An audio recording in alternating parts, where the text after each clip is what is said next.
Welcome. My name is Doug. I'll be your host. I have a confession to make.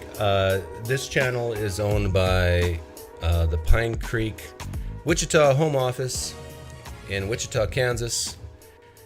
And my confession is this, that the reason why they hired me to be their front man is because of my smile and my jock strap size.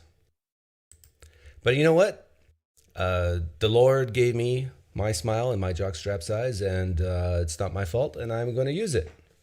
There were people equally qualified as me to host this show, but my looks just tipped the scales just a little bit, and it helped me. Why did I start at 10:11? Asked someone. It's because my time it's 11:11, and we know 11:11 is probably the strongest evidence for a God possible. Like, let's be honest with ourselves. When you look at the clock, digital clock, and it says 11:11, you think about the resurrection of Jesus, don't you? That's just science. How's my audio levels? Because Myron's at Disneyland today. He still hasn't been on Rise of the Resistance, and he said, he said, Doug, can I go to Disneyland? And I said, sure, go ahead. You act like a child, so you might as well go. But I think my audio is okay. So this is Theist Thursday. The way you call in, it's a bit of a litmus test. If you don't know how to call in, that tells me you're not smart enough to call in. But check the levels. Yeah, the levels are good. I will post a link at the top of the live stream chat, and all you have to do is click on it, and hopefully it will work. So this is the link.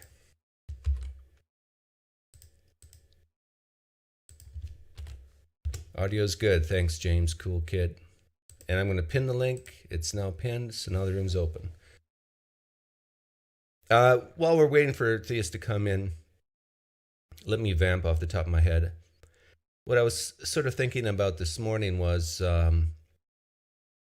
for a lot of people who leave religion and they have families, if your marriage can stay together, if, let's say, the husband and wife both leave religion together or near the same time, I want to encourage you, it's still very important to have traditions in your family. With our family, it is going out every Friday night as a family to a nice restaurant, not just fast food, but a nice sit-down restaurant, and where we can just talk about anything we want to. We often kind of like go around the circle. How's your week been, day been?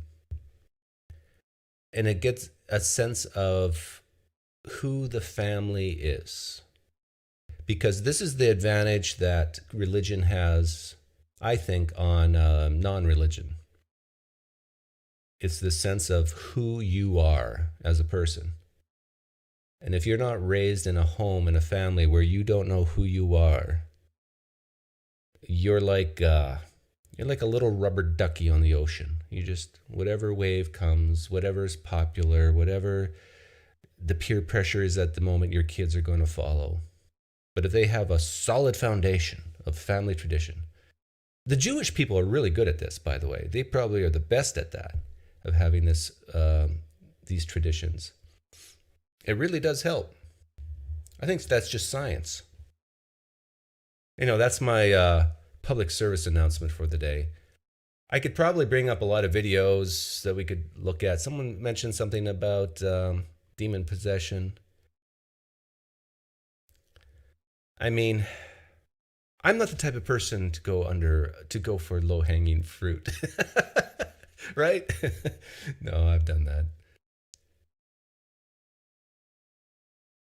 And some of you who are new here might look at my most recent video and wonder why I do stuff like that. Well, to be fair, that's inside baseball. And if you don't understand it, you just click off. I don't need your views. I don't need your love. Because I was raised in a home with tradition. I love possessing demons, yeah. Well, some people think that I am possessed by a demon or influenced by a demon because I am just so effective at causing people to doubt, right? It has to be a demon. A mere mortal couldn't do the things I'm doing.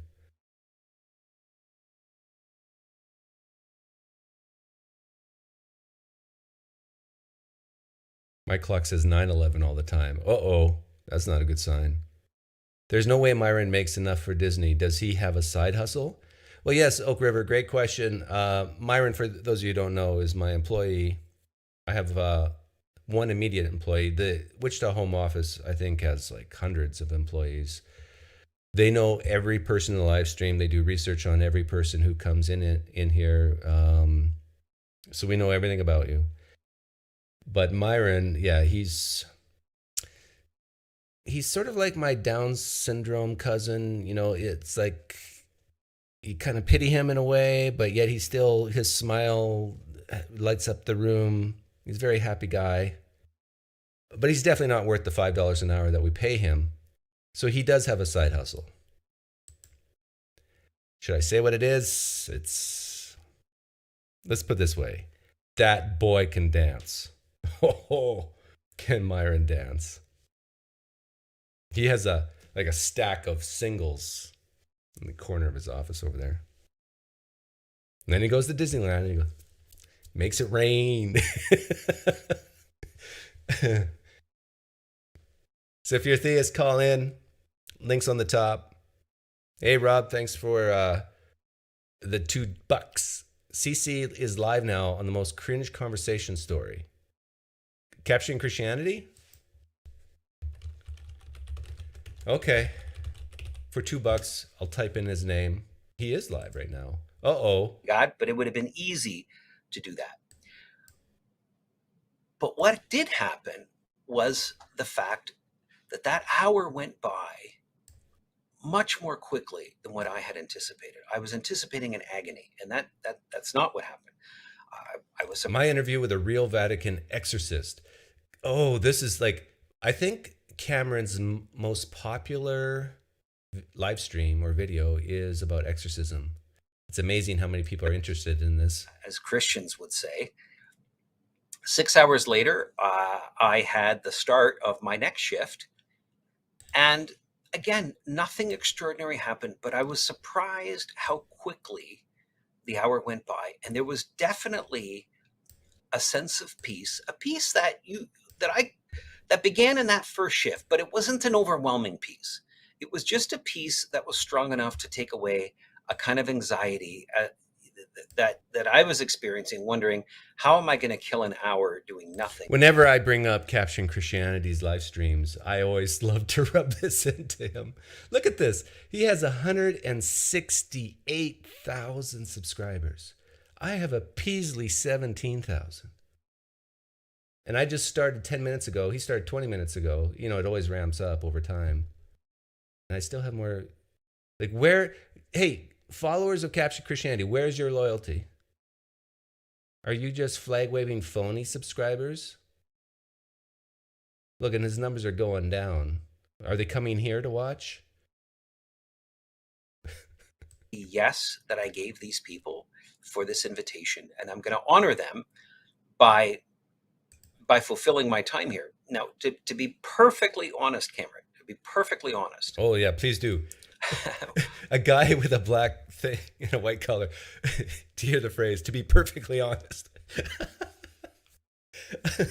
You would think, you know, a Catholic priest, you wouldn't have to say that, to be perfectly honest.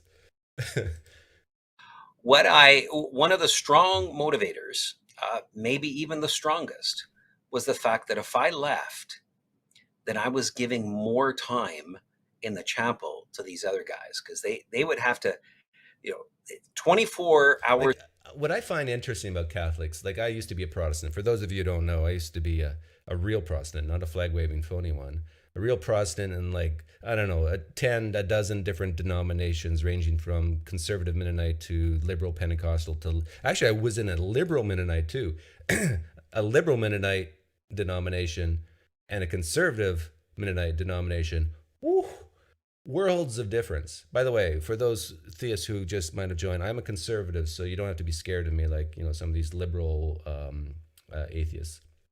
Not to say anything bad against liberal atheists. They're good people.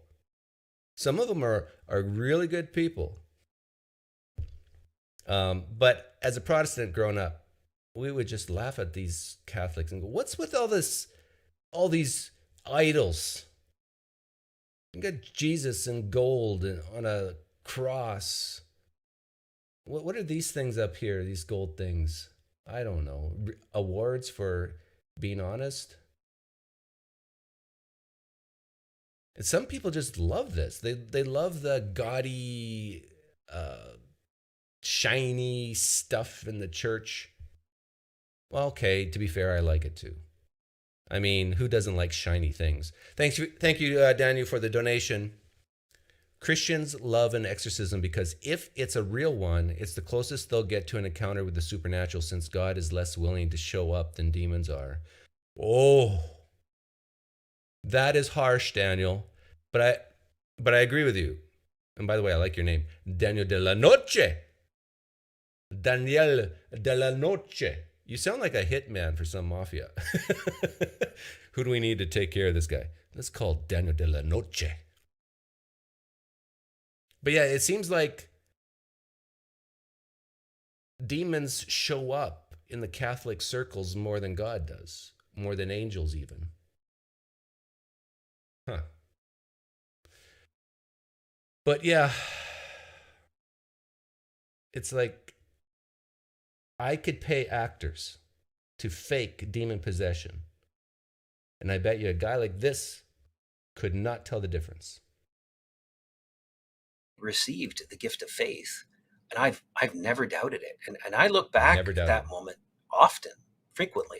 I think about it, and it's just as stunning and striking for me today. It's just as shocking as it was back when it happened. Because in that moment, my life drastically changed. So how does one go from there becoming an exorcist? Well, subsequently, there was another retreat I was on. It was 7 years after that retreat. And, what that retreat was, it gave me faith. So life was different now. My identity was different. I finished my undergraduate studies. I went on and did graduate studies. In what? And then I started a career in teaching. And it was 3 years in my... I wonder what people like Trent Horn thinks of this. Trent Horn, if you ever hear this, I honestly, sincerely would not want to know, because Trent Horn, I view you as more of an evangelical, conservative type Roman Catholic. And you're pretty well grounded and balanced, but do you buy into all this exorcism stuff? That I was called into my first exorcism. It was a house infestation, and infestation. At the time, I was ministering at a church. Staff. Oh yeah, Rob, are you still here? Remember what your friend, your buddy, your hero, what's his name said? The astronomer guy. He said, a certain color blue is the color of demons. So this house that was infested must have been blue. House infestation would come by, strange phenomena. Harassment stuff happening in a home. One of them just turned to me one day and said, "Hey, Deacon, batter up, go get rid of the devil." Oh, for his cause. Yeah. For his cause is here. A real prophet is here. Or is he?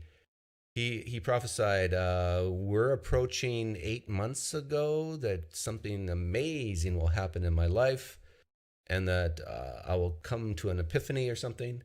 Here I am doing the same old thing. For his cause, you are who I think you are, right? Yeah. You're a false prophet. Should we drown him? Should we see if he floats like a duck?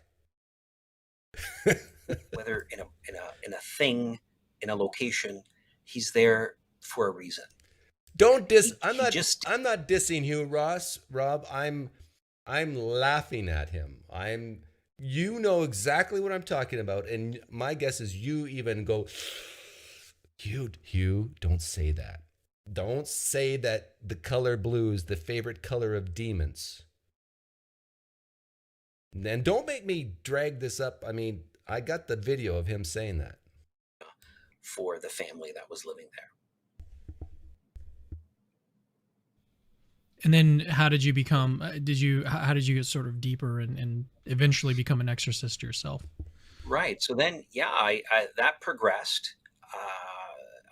I progressed from places to. They're 20 minutes in and they still haven't gotten. I want to hear a real exorcism story. Say my training was all simply by apprenticing with other exorcists. My daughter graduated from high school last year and she's looking for work. She's looking for some place to intern even.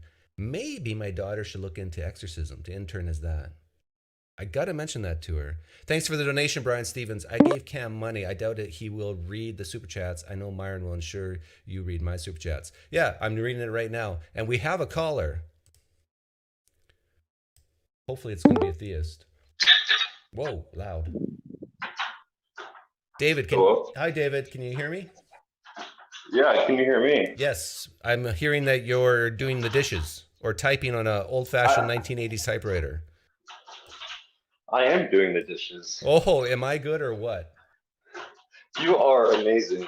Well, thank you. In every way. Everyone should just bow down to you, honestly. Well, can you stop doing the dishes? Where's your wife there? Dude, I actually have so many dishes that if I stop now, my wife's gonna, be upset with me. But gosh, I know this is kind of weird, but just hearing her voice just makes me feel really special inside. So. Hey, David, I'm a married guy, okay? I know you are. And you are too. But... So let's just stop this before it starts, okay? Yeah, that's a good plan. Yahweh would be too happy with me if I. I'm even hesitant now to talk about deep stuff with you because that's how bonding happens. Real relationships. Right. All right, I can be serious now. I can be serious. Okay, so platonic. Here we go. What do you want to talk about? Anything that you want to talk about. Are you a theist? Yes. Are you a flag-waving phony or are you a real one? I know, I've heard that a lot. For fun's sake, let's just say I'm a flag-waving phony. Oh. Meaning you're, well, let me see if I can guess. You're Protestant, right? No, I'm not. Orthodox? I'm just a typical, I don't know. You don't even know if you're Protestant, Orthodox, Catholic, or other? Well, to be honest with you, I don't really like the label of that because I don't really consider myself religious, but I obviously believe in the Christian God, in the Bible, but I don't really like to be in camps, if that makes sense. Do you believe Jesus walked on the earth 2,000 years ago and was really God in flesh? Yes. Do you believe he died and rose again? Yes. Okay. Do you believe that the Bible is the inerrant word of God? Yes. Do you believe that Eve was created from Adam, literally from his rib? As crazy as it sounds, yes. Do you believe that there once was a flood that the water covered the whole planet? To be honest with you, I'm not that educated on, that, but yes, I believe there was some type of flood. I just don't know if it was a global or just parts of the world. Do you believe homosexuality is an abomination? Oh, I do, but in high school I had a lot of friends that were gay, so I'm a bad. So you're conflicted. In that way. I am. I was conflicted then, especially since they were kind of the outcasts, and so was I. So, I made some really great friends that were homosexuals. Okay, so. But yeah, I do think it's wrong, but it's not like it really affects how I treat people or relationships. Okay. Do you go to church currently? a church? Oh, not right now. But I mean, I've grown up in church, been to a lot of services. So yes, to church, but not right now. And would your wife answer the questions I asked you in the last couple of minutes the same way you did? By the way, I'm not married. Oh, I was just messing with you. okay. Well, now I'm really scared. Let me, Well, you should be. let me. Well, I know you're not gay though because it's an abomination, but maybe you like abominations. No. It's kind of, not to get off topic, but my friend and I kind of will play around on the phone. Like, we're both completely straight, but we'll kind of role play and have some fun with it.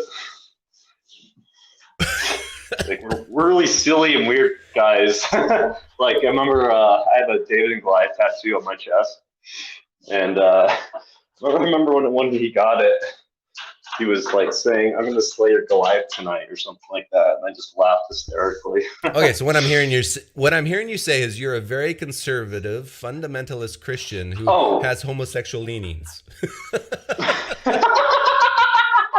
Yes, you got it. But no, I wouldn't say I'm like, I lean on the conservative side, but I wouldn't say I'm ultra conservative. But yeah. Why don't you go to church right now or these days?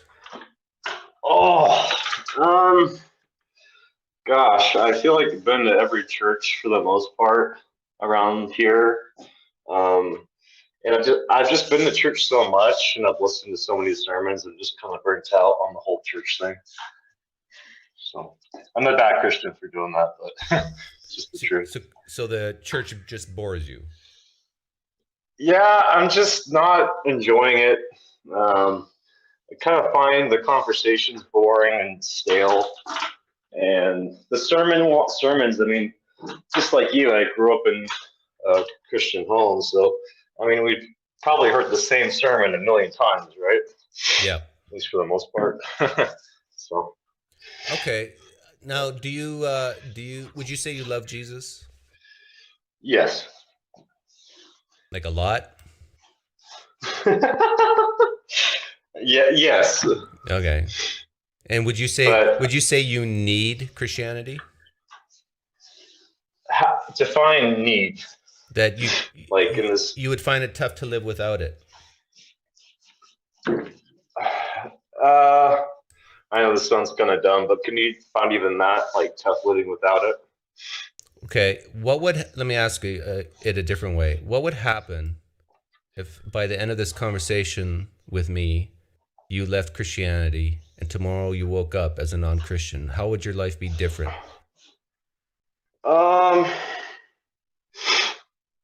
I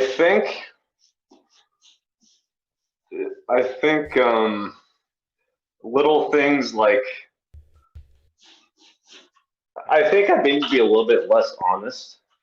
I'm a very honest person, but I do feel like if I wasn't a Christian, you'd lie more. I mean, depending on the situation, yes. I know that sounds terrible, but I probably would. Not like on big things or like with people I care about, like just, like white lies. I could probably see myself doing that, but it's kind of hard to be in that worldview because I'm obviously not. Well, besides lying a bit more, what would be the biggest downside to leaving Christianity in your view? Oh, it's going to be a boring answer for you, but just hell. No, that's not the boring answer. That's the most exciting answer. Oh, yeah, I guess you're right. Because that's probably the best answer, right? Because who cares if your life gets a little worse or whatever here on planet Earth? You're going to live to be 80, 90, maybe 100 years old, and you're going to die. And if hell is real, you don't want to go there, right? Right. Yeah, it's simple. But then the question becomes, why do you think hell exists? I mean, I don't have a great answer for you. Like, I just because the Bible says so. And I was kind of, I went to a Christian school growing up, so in church, so it's kind of been brainwashed or ingrained into me, if that makes sense. Like, I'm not afraid to admit that. Like, they talked about hell a lot. So it ruined my childhood a lot, to be honest with you. It ruined your childhood to hearing about hell? Yeah, like, I mean, I had a great childhood. I mean, it's the best times of my life. But when it came to hearing about hell, it was very traumatizing. I have OCD, and so when I'd hear that in school or hear it at church, constantly, it just kind of doesn't really leave you. It didn't leave my mind, and that's something I thought about a lot. So, yeah. Why do you trust the Bible, what it says? Like I asked you, why do you believe in hell? And you said, because the Bible says so. Right. Why do you believe the Bible? On that topic, at least. Right.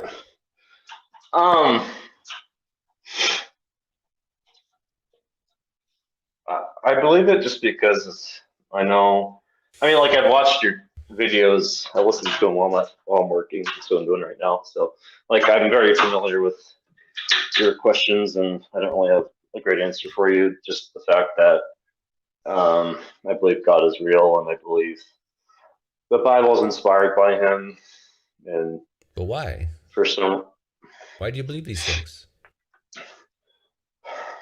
Because you're raised in it, and it's just been pounded in your head, you think?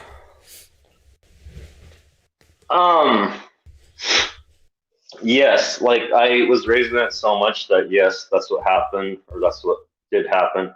But it's not like, sorry, I'm really nervous just because it's like, I can't believe I'm actually talking to you. But I'm just a man with a large jockstrap. That's all. Right. You're more than just a man, Doug. Come on. But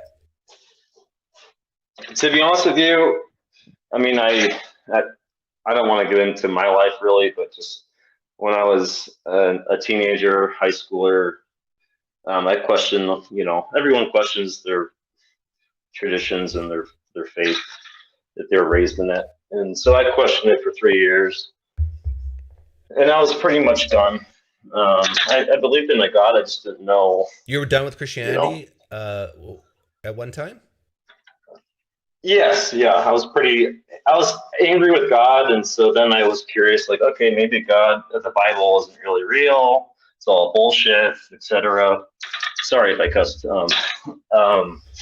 And I just really wrestled with it for 3 years, and eventually I was ready to move on. Okay, what brought you back? An experience. Tell me about that experience. Please. Okay. So I was suicidal. Just had a lot happen in my life. I was suffering a lot physically, emotionally. And just remember, in that 3-year period, each day just felt worse and worse. And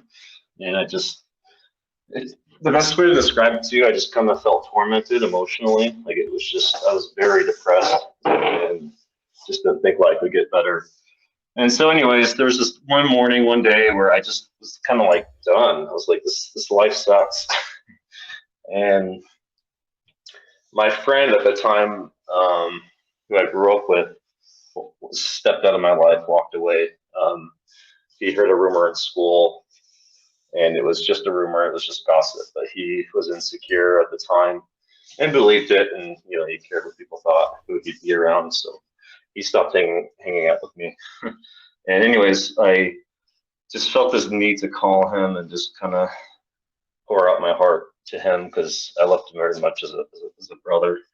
And anyways, long story short, he prayed for me in tongues, and I was very scared because I'd never heard tongues before. And he was speaking in Hebrew, and I didn't know that he could speak in Hebrew. And then I realized after the fact that he doesn't speak Hebrew. It's just his, how did you know, quote unquote. At the time, you didn't know he was speaking in Hebrew, did you? No. I was like, this is weird. Like, did he just learn it? Like, has he been taking Hebrew classes? I was very surprised. Okay, so let me get this straight. You're suicidal. You're depressed. Okay. You call your friend. Yeah. your friend starts to speak in tongues with you in Hebrew, but yet he doesn't know Hebrew. Correct. I know it sounds crazy, but I wouldn't lie about that. So. And do you think that Anyways, you viewed this as God trying to help you and showing you a miracle? So I know I wasn't expecting you to ask me these questions, which is fine. I know this is your channel, so I do feel a little nervous to tell you this because I know it's going to sound ridiculous, but when he was speaking in Hebrew, I was in tears and I was crying, just very emotional, and then he stopped speaking in Hebrew, right? It was just quiet, and when it was quiet,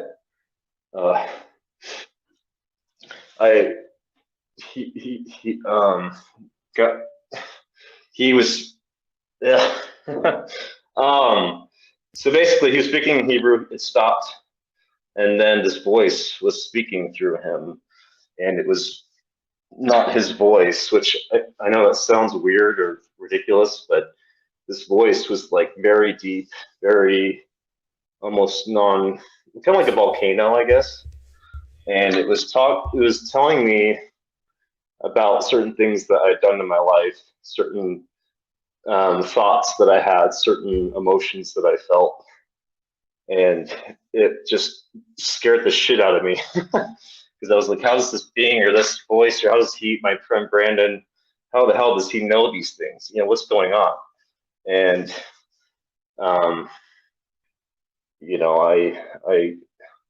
I felt God, at least my brain came to the conclusion that was God, and I'll leave it at that. I know it's a crazy story. How long ago was this? Oh, I just turned 30, so this was 10 years ago. And looking back on it today, are you still as convinced as back then that this had something to do with God? Yeah, nothing from this point forward. Nothing that happens in my life will convince me that God's not real. But if I'm being honest with you, I am not a very good portrayal of a Christian. I wouldn't even say, like, just to be completely honest with you, in the last year or so, I've kind of hated prayer.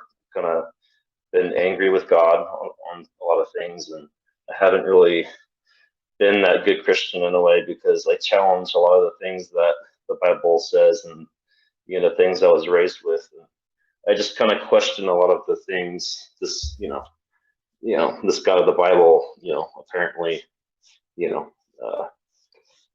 I just question his character, I guess. Why do you question God's character? I just do. I just see the world around me and I question just even my own life. Like even after the fact that, I know God spoke to me, but for your sake and your viewers, I would say I think God spoke to me, but yeah. But the suffering you see around in the world, that's what makes you question God's character? Yeah, because I've suffered a lot, and obviously a lot of people in my life have suffered a lot, and so it's just hard for me to grow close to him because of that. And I totally understand that because I don't know how much of my channel you've heard, but I talk about a lot for years. So you've been listening, yeah, and so it must resonate with you when I ask the question, why did God create anything, knowing that this suffering would happen? Absolutely, yep. And what answer have you given yourself to that question? Well, I listened to your interview with Will Duffy. Yeah. And I've definitely been listening to a lot of open theism just because it's definitely an interesting, worldview. And that's kind of something that's kind of made the thought of suffering a little easier to bear, like with that worldview. But whether that's true or not, I don't know. I'm not claiming that I think or know that that's true. But anyways, to tell you back to your question, Or actually, what was your question again? Sorry. Well, yeah, I can understand like Will Duffy.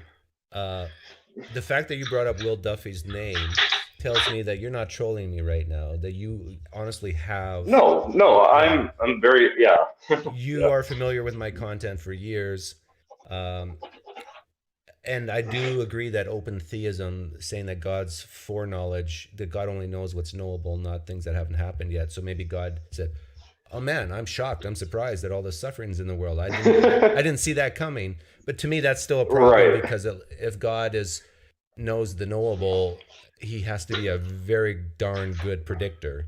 And he probably saw this with Lucifer, right? An angel that fell. Right. He could have predicted that would happen with man, and he should have said probably, you know what, I'm not going to create anything. That's fine. I'm good. But he did it. Yeah. But he did anyhow, knowing that people like you will suffer, that people will have kids will have cancer and die, that people will murder each Right. other, and most importantly, that people will reject him and go to hell. Every single person in hell is in hell because He created it. God created. Yep. I agree. The buck stops at the top. Right. So yeah, I mean, either way, whether open theism is true or the opposite is true, it's still a mind puzzling thought, and it's definitely frustrating. I'm sure you can relate to that. But what is? I know you don't believe in any of it, but what is more likely to you, that this God in your head, who Right. wants to interact with people like he did with you in that deep voice in Hebrew, right? Is actually out there, or that we humans are basically like chimpanzees? We love, we hate, we do good, we do bad. What makes you think that any of this is real, your Christian belief? Like, it's not probably a very good answer, but it's just my experiences. Okay, yeah. Even so after let's talk about that. And would you say that experience with a person speaking in tongues in Hebrew was the most powerful experience you've ever had of God? No. Okay, give me your most powerful one though, very briefly. What was it? Okay. Well, obviously that day changed my life forever. Like, after he was speaking Hebrew, again, the deeper voice wasn't in Hebrew. I mean, I could obviously understand his voice. Actually, let's just talk about that one, because we already told the story and we already know what you're talking about. But how did you know? How did you figure out that he knew zero Hebrew when he did that? How do you know that? Because he can't speak in Hebrew now. He's my best friend. He can't speak in Hebrew now? No, he can't. He knows zero Hebrew words. Yes. I mean, if he did, it'd just be like, he can't say oy vey. He can't say schmuck. No, just because yeah. That's not Hebrew, right? That's yeah. But I'm not the smartest guy when it comes to that. And how did you know it was Hebrew at the time if you don't know Hebrew and he doesn't know Hebrew? It was just I just knew. It was just you just knew a sense, and I just like a discernment. Like I could discern that this is a Hebrew language. What if it was recorded and someone told you that was actually Farsi and not Hebrew? I don't even know what that is. It's like it's a Middle Eastern language, but it's not Hebrew. Oh, gotcha. I mean, if that's the case, then I mean, I don't think the language matters, but it doesn't. Yeah, you're right. I mean, I don't know. I can't prove to you that. Oh, yeah, he was speaking in Hebrew, but that was just what I thought he was speaking in. Okay, so we don't really know it was Hebrew or not. And if you don't know what language it is, how do you know it was actually a language and not just gibberish? Great. I mean, that's a great point. Because a lot of gibberish sounds like it could be a language, right? Right. No, you're absolutely right. I don't disagree with that at all. So what's more likely, that he was influenced by a deity, by a creator God, to speak a language that was unknown to him, or is it more likely he was just speaking gibberish and because of your desperation at the time, you took it as a specific language from God. What's more likely between those two scenarios? Well, it's obviously more likely that I was just desperate, looking for an answer, and so on. But the well, it's just the fact that after the language, this voice knew things that I'd never told him. Okay, but this is your friend, right? Right. Yeah. You don't think your friend, if he doesn't even, there's a lot of things your friend knows about you, but you don't think there's some things that your friend could even make educated guesses about you, even if he doesn't know it? Well, the thing is I asked him later on, after that experience, and he said there's a certain point at that moment where it's like his body he left his body almost, and he said he almost went to sleep. He said this about himself?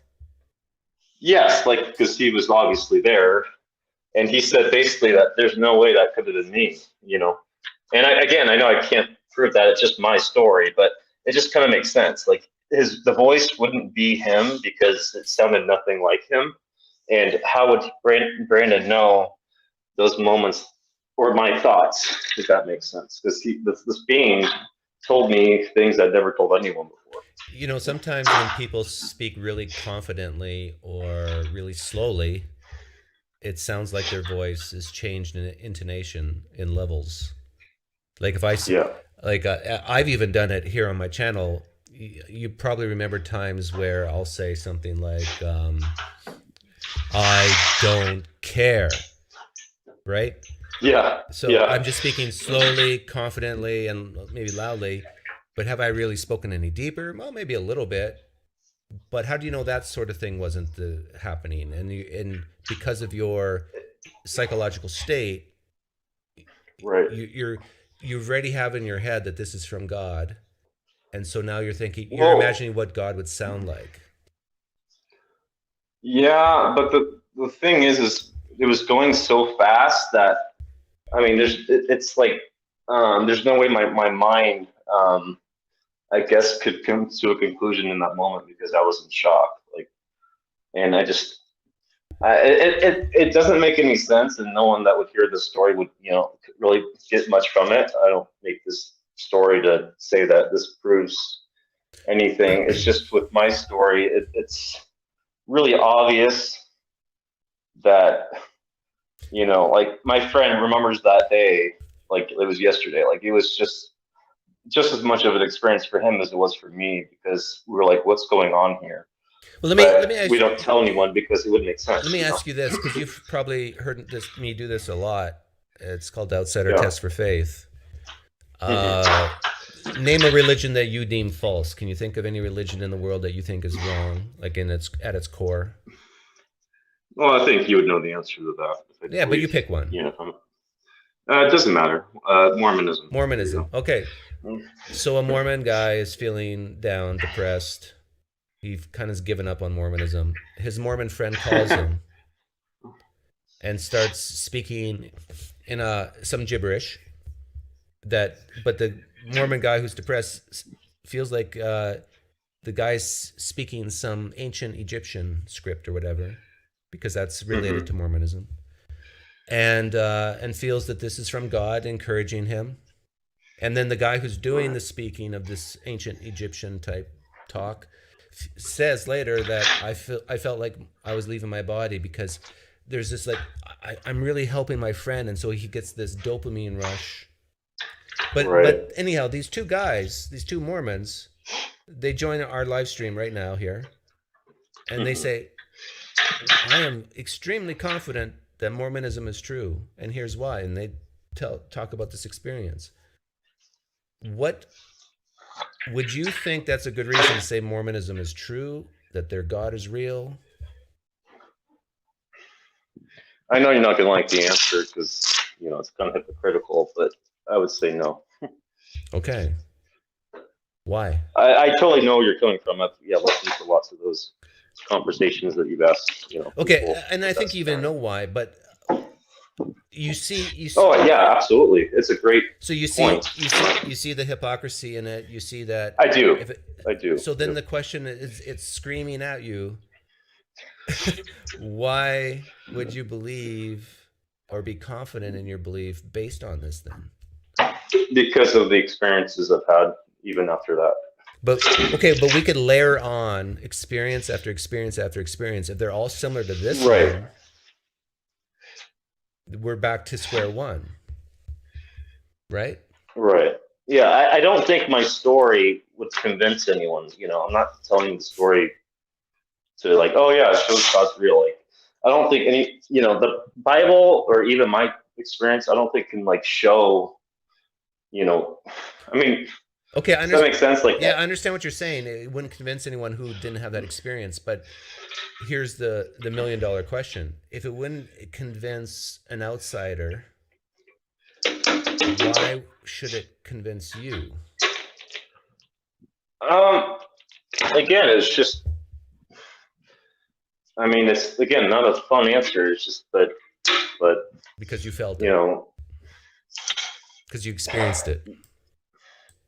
Yeah, but it's like it's something. It's probably like, you know, I've never been married. You know, I have a girlfriend, but like, you know, it's probably like in the sense of like getting married. Like, I'm sure that was one of the best moments of your life.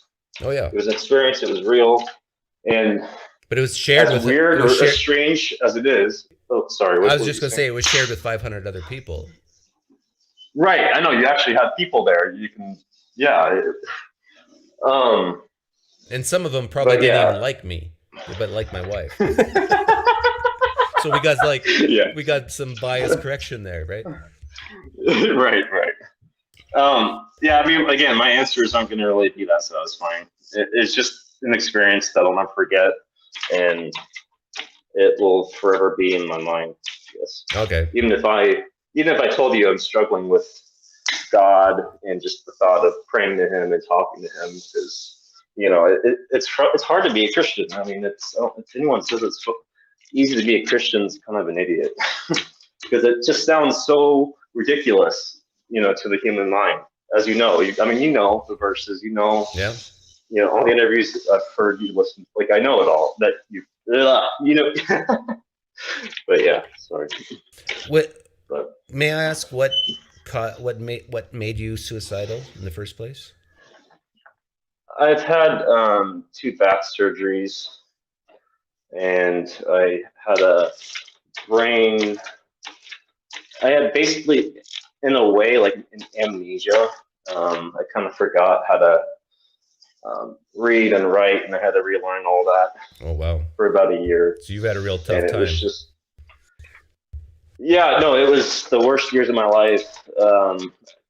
I mean, those 2 surgeries, it sounds like, oh, you had 2 surgeries and you had to recover, but the surgery was actually a failure the first time, and I was living with broken hardware in my body for years, and it just took its toll. And I just was like, what's the point of life if all you do is, you know, in my circumstance, just suffer? Yeah. And, you know, it comes to that conversation we had earlier about why would a God allow all this suffering? And, you know, it doesn't satisfy me now, even as a Christian, you know, what the Bible says about suffering, you know, how God just apparently allows. And notice that given all the suffering in the world, and the suffering at hand to you, the relief that you've gotten from this suffering has been from humans, right? Not God. Yeah, I guess like even that friend that called you and did the gibberish. Yeah, that was one human trying to help another human. The doctors and the surgeries and the therapies and whatever you went through, those are humans helping humans. God could have come down. Yeah. God could have come down and said, David, I don't usually do this, but you know, in the Bible I did it quite a bit. Yeah. You're healed. Done. But he didn't. I know, like why allow all that suffering? Like, to me, I don't see the point of my life. Like, at this point, at 30 years old, I don't see the point of my life in the sense of, I have this foundation of faith, but if I look at my life and say, oh, God has done this in my life, I kind of just scratch my head. I'm like, why? It's kind of the same thing as Job and the Old Testament. It just makes you question the character of God, if I'm being completely honest with you. Yeah, I think you should It's hard. question it. It's hard, you know. But Oh yeah, I mean, I'm not like, I'll question anything. Like, I'm a very skeptical person, and I question my own thought processes all the time. So, but I would say that this type, like we're talking about the problem of evil right now. mhm. I think it's pretty close to being contradictory. That if you're saying this God doesn't need anything, is self-sufficient, is all loving, hates sin, hates his children to suffer. Right.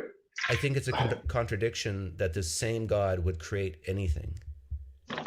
No, I agree 1,000%. So if you do agree 1,000%, how can you believe this contradiction? Like, there must be this huge cognitive dissonance in you that I think it's conflicting. You don't. I think it'll always be conflicting. And the thing is, you could get rid of this cognitive dissonance by just letting go.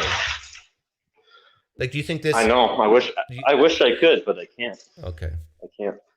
I know it's crazy, but you know what? I'll be honest. I understand.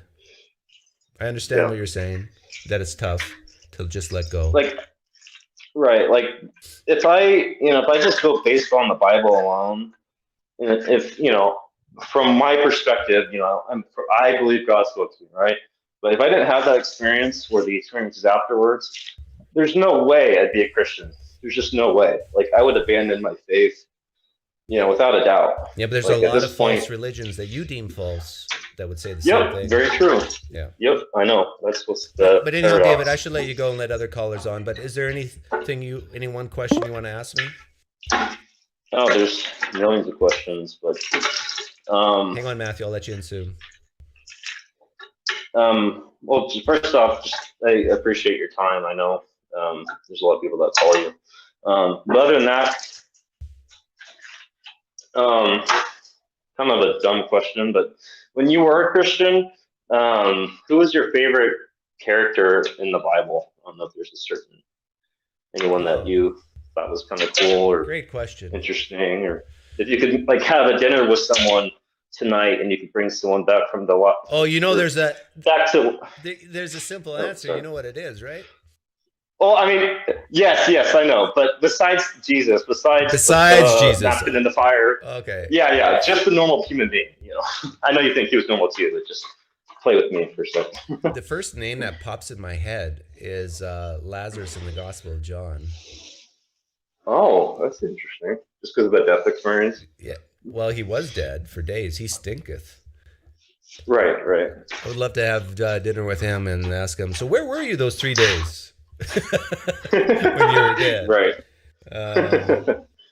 I think if I had your view of the Bible, I would love to interview Noah. Yep, that's a good one. I mean, tell me, really, was there really an ark? Did you really build it? Did the animals really come on 2x2? Come on, really? Yeah. But anyhow, I'll let you go. Anyone else? I'll let you go, David. Okay. Yeah, Noah. All right. Lazarus. Take care. All right, take care, Doug.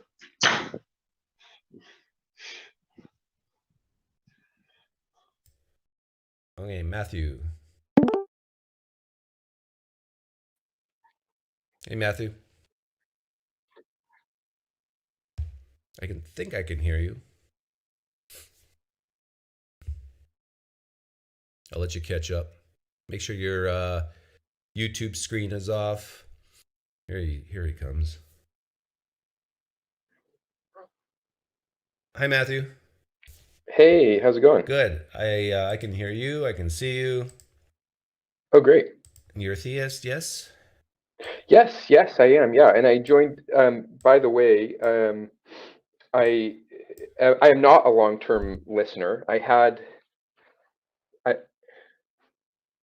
You're hearing yourself, right? Oh, okay. Yeah. Yes. Close that tab, the other tab. Just have the whereby open. Okay, great. So awesome. What do you want to talk about? Okay, well, hey, first, so I'm a member of the Church of Jesus Christ of Latter-day Saints. I believe you're talking about, hey, what if Mormons have an experience similar? And Oh, this is it's good. kind of funny because I'm in the audience, right, and have had not an experience quite like that, but I've had definitely some spiritual experiences. So it was kind of So fun I've to caused doubt hear in. that. I got a 2-for-1 deal here. I caused doubt in both of you. I wouldn't say that I have decreased in my confidence level, but it was fun to listen to. I I will say at the beginning of the show, I'm not a long-term listener. A friend of mine sent this link, and I was like, hey, I'll try to listen in as I'm working on something right now where I've got to copy and paste a bunch of stuff into work. So I'm like, okay, I can probably do this while listening to the show. But at first, and this isn't. I was hesitant to even stay on the show because of the very beginning. I was listening from the very beginning. You made kind of a satirical comment about 11:11 and being evidence for the resurrection of Jesus. And I was kind of like, man, I don't want to go on a show where someone's Oh, going to be mocking my beliefs. But then once this other listener came on, I feel like you were really respectful in the way that you were using the Socratic method or yeah, Matthew. I've whatever been your told. techniques are in Yeah, Matthew. answering questions. I've been So told. it changed my mind. And I think there's a delay between us, but I've been told that if I could just somehow cut out all my sarcasm and even my sense of humor, I guess I would have a lot more people willing to listen to me. But it's just part of who I am. Like I got a dry sense of humor, and that's just the type of wit I have. And I don't usually I smile and I smirk, and so I hope it's obvious that I'm just joking around. Um, but anyhow, I'm glad you're here. What is there anything specifically you wanted to talk about?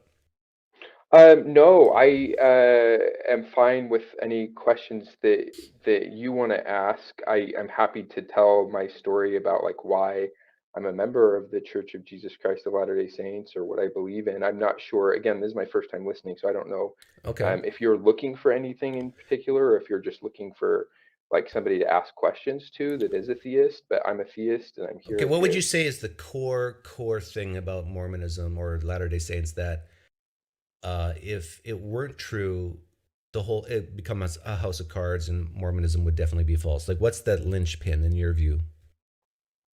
Yeah, so I would say that there are two things. One is the resurrection of Jesus. So Joseph Smith actually said, who is the one who he claimed to have translated the Book of Mormon from an ancient record, and the Book of Mormon is another testament of Jesus Christ. It's a Christian book. It alludes to and references and quotes from the Bible. So the Book of Mormon itself doesn't make any sense without the Bible. The Bible is first and foremost in what we believe in as Latter-day Saints. But Joseph Smith said, quote, the fundamental principles of our religion are the testimony of the apostles and prophets concerning Jesus Christ, that he died, was buried, and rose again the third day, and ascended into heaven. All other things which pertain to our religion are only appendages to it. So the first thing I would say in answer to your question would be the resurrection of Jesus. Okay, and that's good because this is very similar to what I would call typical evangelical type Christianity. And you guys have a lot of differences, I know, and we don't have to go into the differences. But what you just read, the testimony of the apostles of the death and resurrection of Jesus, Mm-hmm. do you have that? Do I have a testimony of the No. resurrection of Jesus? Does that actually exist? The testimony of the apostles about the death and resurrection? Yes. Yes, I would say so. Okay, now this is where I would have a disagreement with you, and hear me out. Here's why I say you don't have it. Because when I think of a testimony, I think of a person who you're either talking to or it's in writing. And the person, if it's in writing, the person says, hey, this is me. This is my testimony. This is what I saw. Right? Mm-hmm. I think that's very fair. Like if it's something like he saw this, then that's not a personal testimony. That's, one could say, hearsay or third party testimony. Sure. Okay. So here's my Sure. claim to you, and you tell me if you agree with it or not.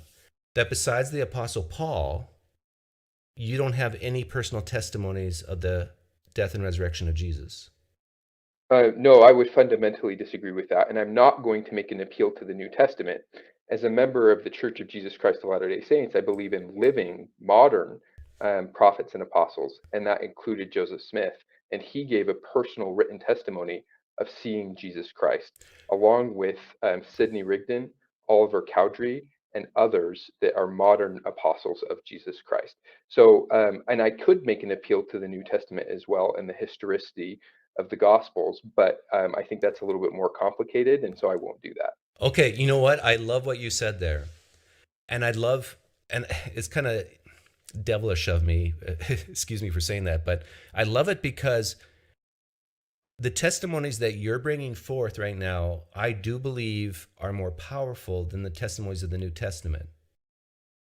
Yeah, I would agree. Because the testimonies in the New Testament, other than Paul, are third party, the Gospels, like the name Luke is not in Luke. The name Mark is not in the Gospel of Mark. These are not people saying, hey, I saw this. These are like third person type accounts. And I know there's the tradition of who wrote them, and so it's it's good Right. good enough. But those traditions come 100 years later that we have record Sure. of.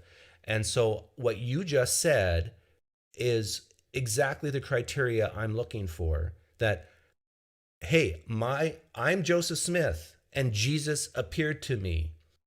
And Paul said that too, right? I, Paul, a servant of Christ, Jesus appeared to me. And so Joseph Smith and Paul are similar in that way, right?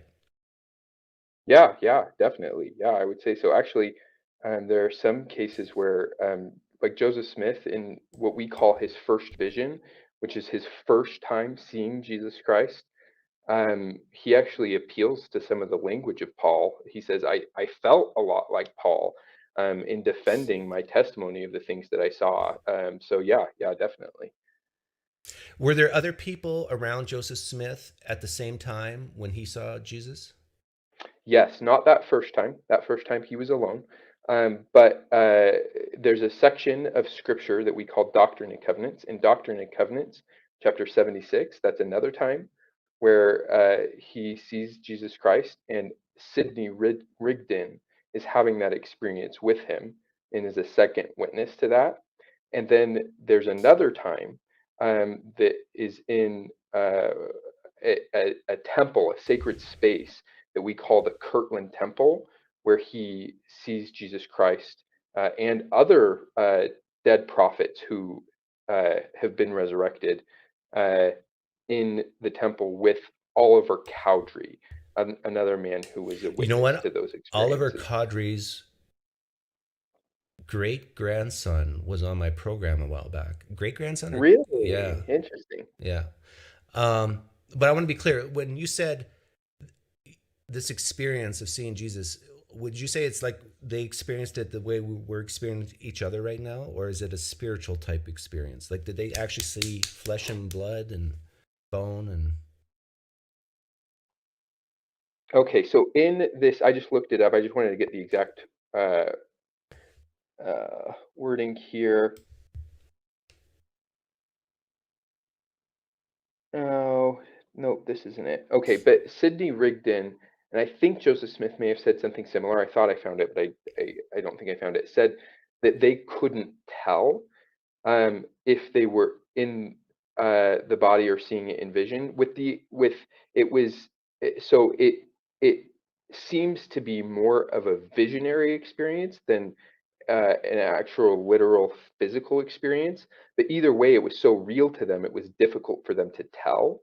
And I think there's similar language like Oh, that yeah. in the Bible. Yeah. So to me, the experience is so real to them that I don't know if it matters too much to me to get nitpicky as to those details, because I think what they experienced was beyond a dream or beyond imagination. It was real. It was as literal as it possibly could be to them. And I understand that, and I can appreciate that because I've experienced personally things like that in my life that were so real However, I also would say that that experience was real in here, but not out there. You know what I mean? Because Sure. Yeah. I had surgery and I was on Percocet, and I had the most vivid hallucination I've ever had in my life. It was scary, but it was so powerful and so real. But I would not say that you would have seen it. So, but I do appreciate what you're saying and admitting here that it could have been a vision, but nonetheless, it was real. And this is very similar to Paul, right? Like in Acts, Yeah. it says Paul's Damascus Road experience was an experience, and it makes it sound like the other people traveling with Paul didn't really see what he saw. Sure. But do you understand my skepticism about this? Sure. Yeah. Yeah. Absolutely. And Yeah. and if I want to be a Mormon someday or an evangelical Christian even, that's not good enough for me, because here's why. We know that there's tons of religions out there who have these experiences, and they can't all be true, right? Because they say contradictory things, at least in some cases. Yeah, at least those pieces of it aren't true, but there's a lot of overlap where there's agreement. There could right? be, But yeah. Yeah. No, but yeah, you're right. So let's say we had and I've talked to a version of Hinduism that was personal. If we had a Hindu in here right now who said, I know Ganesh is the one true God, and let's say for sake of argument, they say that this Ganesh God is different than your God. But they base this on, they've met Ganesh, that Ganesh appeared to them. And would you say that's a good reason to believe Ganesh is real, a real God? No, I would say it's a good reason to explore the claim further, right? So, and I think that is what the testimonies of the resurrection of Jesus do to a potential believer in their heart. They say, "Oh, wow, there could be something to this. I'm going to look into it further for myself." I don't think, in and of itself, it should be the main basis for personal belief. No. And you would say that about Latter-day Saints as well? Like, absolutely. Okay. Yeah. So just because Joseph Smith wrote in a diary or something that Jesus appeared to him, we shouldn't just accept that? No. Okay. No. I think it's one thing that we could say, hey, there's something to, like, let me give you an example of this, of things that I don't necessarily believe. I've heard people who say that they have UFO encounters. I've heard people who claim to have seen Bigfoot, right? I don't take their personal experiences and their eyewitness account and say, hey, I'm going to go ahead and believe these things just because they said so, right? But I do take that as one potential line of evidence that leads me to explore it further and maybe make some determinations for myself. Okay, this is and if good. I have multiple lines of evidence coming together to point to something, I'll be more likely to believe it. I love this because you and I are the same in that way. So what specifically are other lines of evidence that one could look at? Yeah, sure. Yeah. Well, so the other piece, so you asked me, like, what's the core piece of what I believe in? And the first thing I said was the resurrection of Jesus. And so I think along the lines of the resurrection of Jesus, I think you can point to some other historical evidence outside of the Bible that would corroborate the stories of the resurrection of Jesus. But also another core piece for Latter-day Saints is the Book of Mormon itself, which is a testimony of the resurrection of Jesus, because in the book, the people in the book who are living in the Americas at the time of the Bible, Jesus, after he dies and is resurrected near Jerusalem, he goes and appears to these people in the Book of Mormon.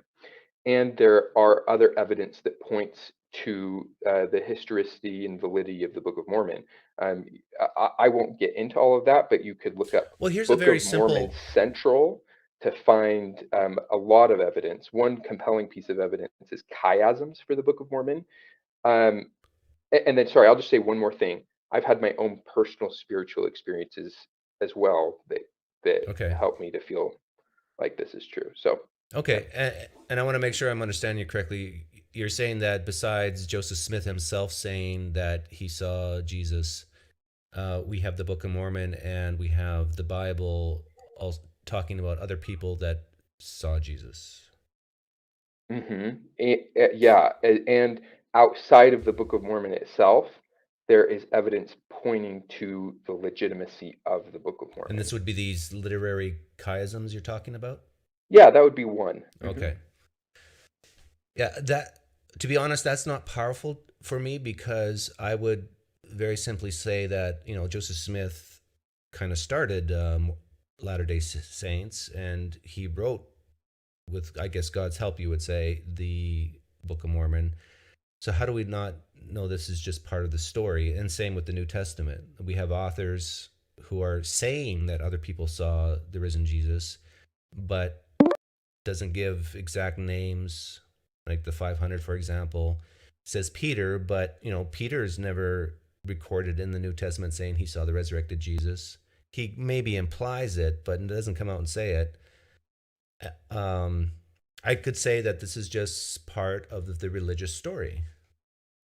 Yeah. So let me explain what a chiasm is as one example, and then we can go from there. But again, if somebody looks up Book of Mormon Central Evidences or Book of Mormon Central Chiasm, chiasm is spelled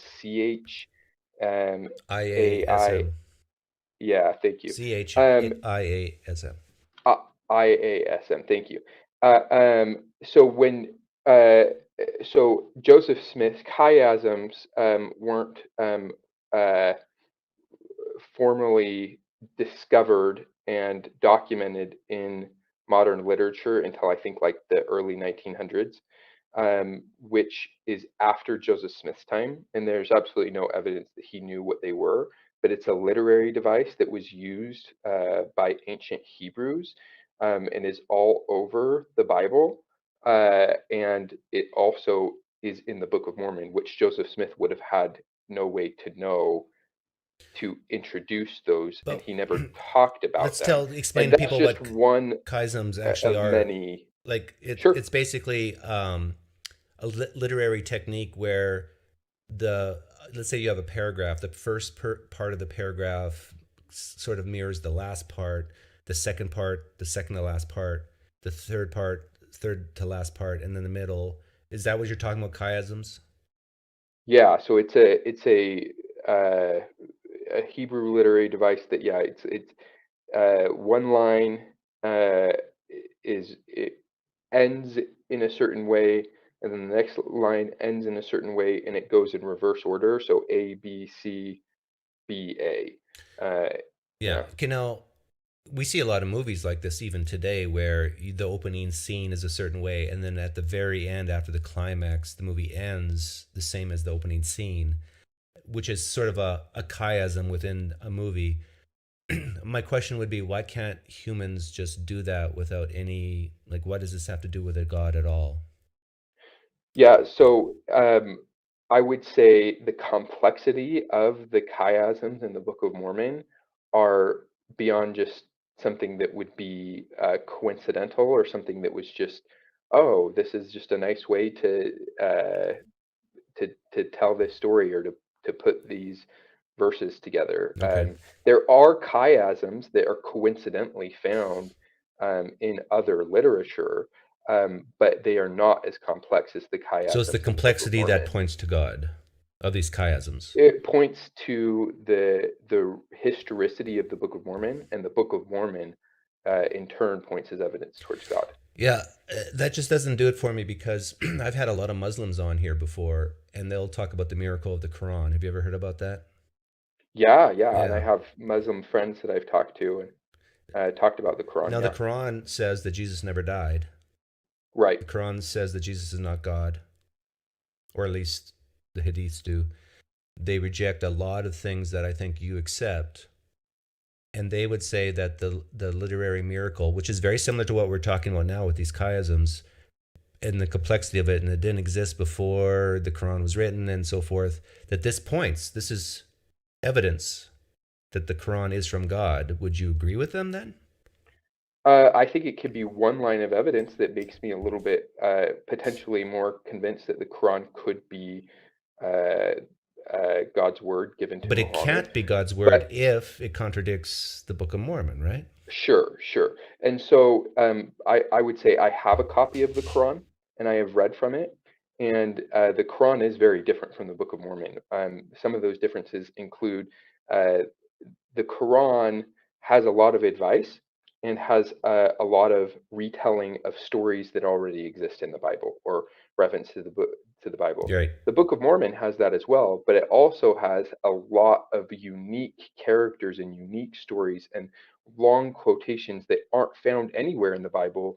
There are prophets that are quoted that that we haven't yet discovered, that the Book of Mormon says, hey, Zenock, here are some prophets, and we're going to quote these whole stories from them. And it's like, well, where did those prophets exist? So the Book of Mormon has much more complexity and nuance and more uniqueness than the Quran does. I mean, a lot of people, I think, would say the Quran is kind of a rehashing of biblical Matthew, stories for a different audience. Matthew, I hear what you're saying, but I've had Muslims on this very program before who have sounded just like you. And so now as an atheist, I'm listening to you and I'm listening to the Muslim.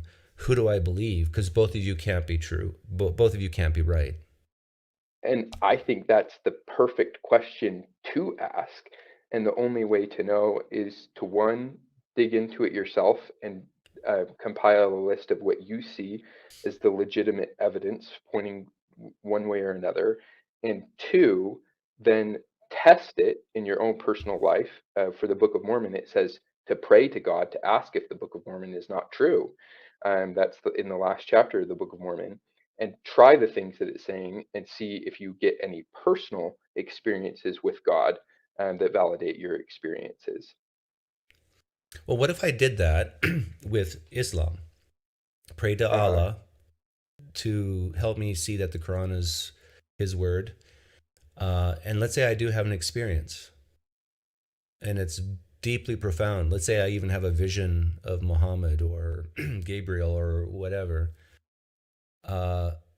Should I become a Muslim? Maybe.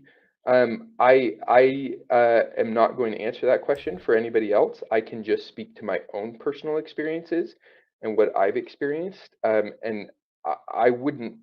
So I think that when you have a deeply personal spiritual experience, I think that it's something that you have to be the judge of yourself. And you can't judge that for anybody else. And so, and if that is true, then I think that it's brilliant and beautiful, because God is wanting us to develop a personal relationship in order to discover what the truth is, that there is not a super convincing or persuasive way to discover what the truth is through a Google search or looking at what academic scholars say. That you have to develop a personal relationship with God, and you can't trust anybody else what they claim is their personal relationship with God. That's something that at the end of the day, all this evidence can help point to, okay, yeah, this could be true. I'm going to look into this. I'm going to look into this. But then when it comes down to it, when you develop your own relationship, your own personal experiences, that's what does it for you. C.S. Lewis in Mere Christianity, he told this story about people receiving, and I'm kind of using his story in a little bit of a different way than he used it, but he talked about a story about a mail carrier that's delivering letters to different people on the street, different people in the neighborhood. And unless that somebody else shows you what their letter says, you don't know what's in anybody else's letter or what's in their mailbox. You only know the letter that you got that was personally addressed to you. And that's how I feel. I feel like I've gotten a personal letter from God, multiple personal letters to God that are convincing. Matthew, I need your opinion on something or advice. Yeah, sure. I don't want to be duped. I don't want to be fooled in believing the wrong thing. So I'm worried that if I start relying on these types of personal experiences, I might end up believing something false, and I don't want to do that. So here's So are you? so Okay, go ahead. so here's my question to you. Would you, in order for me to, let's say, pray to a God and have some type of experience that would lead me to believe that this God is real and true, what he says is true, I think my standard of experience would have to be very, very high. And so here's my question. Would you say that this is good or bad? I often have said that here's a Kleenex, and in the 1 Kings 18, it talks about Elijah praying to Yahweh, and all the other people, followers of Baal and so forth, prayed to their gods to light up some wood that's stacked up in a pile. And Elijah takes water and pours it over his pile of wood. The other people didn't. And then he prays to Yahweh and says, light up this pile of wood soaked in water. And guess what? According to the story, he does, but the other gods didn't. And then Elijah yells out, what's wrong with your gods? Are they asleep? Are they tired? Why can't they do this? So here's my standard of how I should not be fooled by personal experience. Here's a cupful of water right now. I soak it. This is representing wood, and now it's soaked with water. If I were to pray to God to light this up on fire, and if it happens in the presence of me, you, and 301 people watching, I would say that's a good start. In fact, more than a good start. I would say that my whole worldview of atheism, naturalism is shattered. Do you agree that this is a fair test?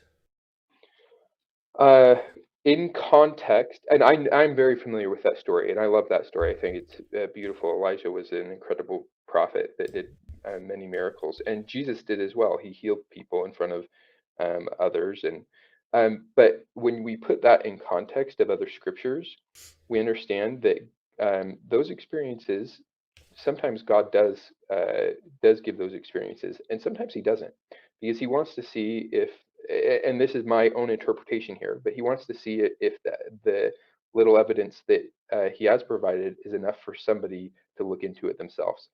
I think most of the time the pattern is that God respects our choices, and He's going to give us just enough to make a few more choices, and then He's going to give us a little bit more and continue to Why give not us just give the whole line thing upon line. Like, why doesn't he just come down and say, hi, I'm God, light up water, raise the dead?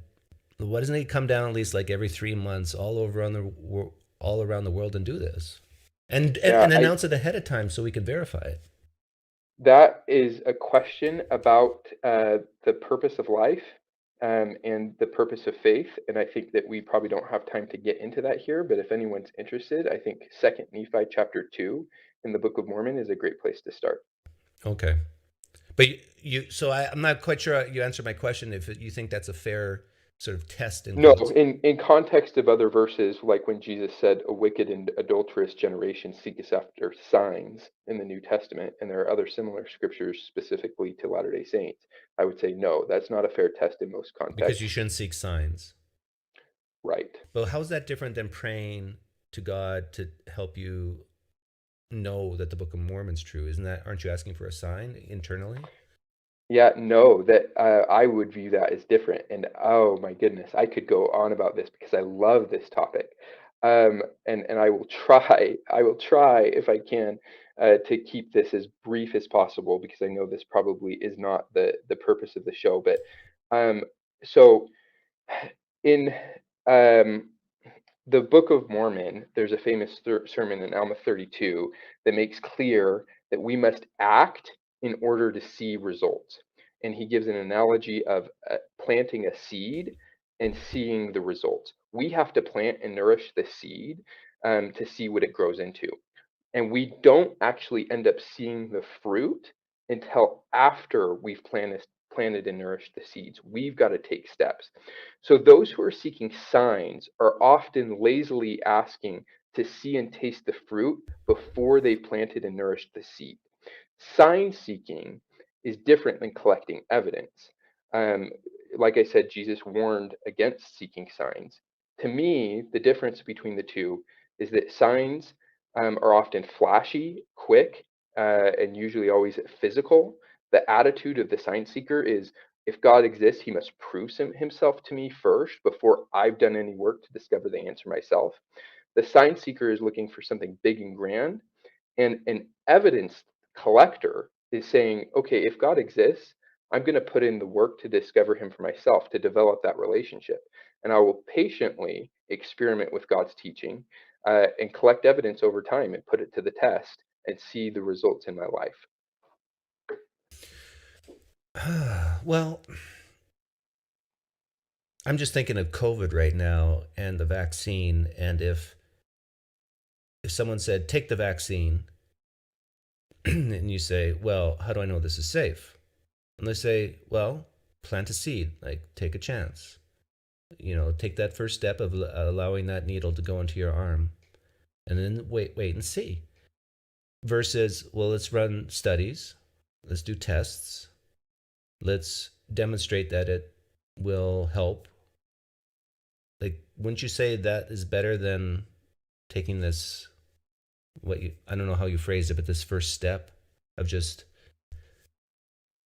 No, I think those steps are exactly what I described as this process of faith, is that the scientists who developed the vaccines didn't just come up with a chemical formula off the cuff and said, okay, we're putting this to the work. There's FDA testing in place. And so they slowly did trials, and I'm sure they had, I don't know exactly how the FDA approves vaccines, but they had a process in place where they took steps and patiently, even though it was developed relatively quickly compared to other vaccines, they took the steps in place to make sure they tested that this was it right. And that's exactly what I'm before saying, is that they tested before they actually took that step of faith to actually have it shot in their arm. Yeah, and I would say what you're saying with soaking the cloth into the water is saying, okay, just prove it to me right now, shoot it into my arm, and I guess I'll see what happens. And sometimes that might be warranted in extreme circumstances, which is why we see examples of that in the scriptures every so often.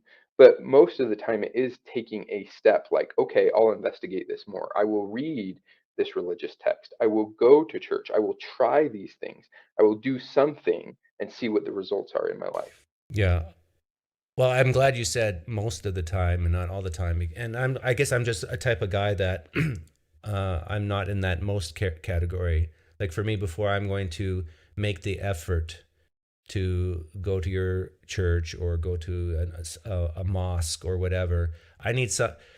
Before I take all the effort of learning Arabic or delving into all the evidence, I need to know that this is there's something to this beforehand. It's sort of like, are you familiar with Scientology? Yeah, a little bit. Yeah, it's like they don't tell you exactly what they're getting themselves into, and you're after hundreds of thousands of dollars of money spent and time spent, and then you realize once you get to the top that, oh my goodness, this is nuts.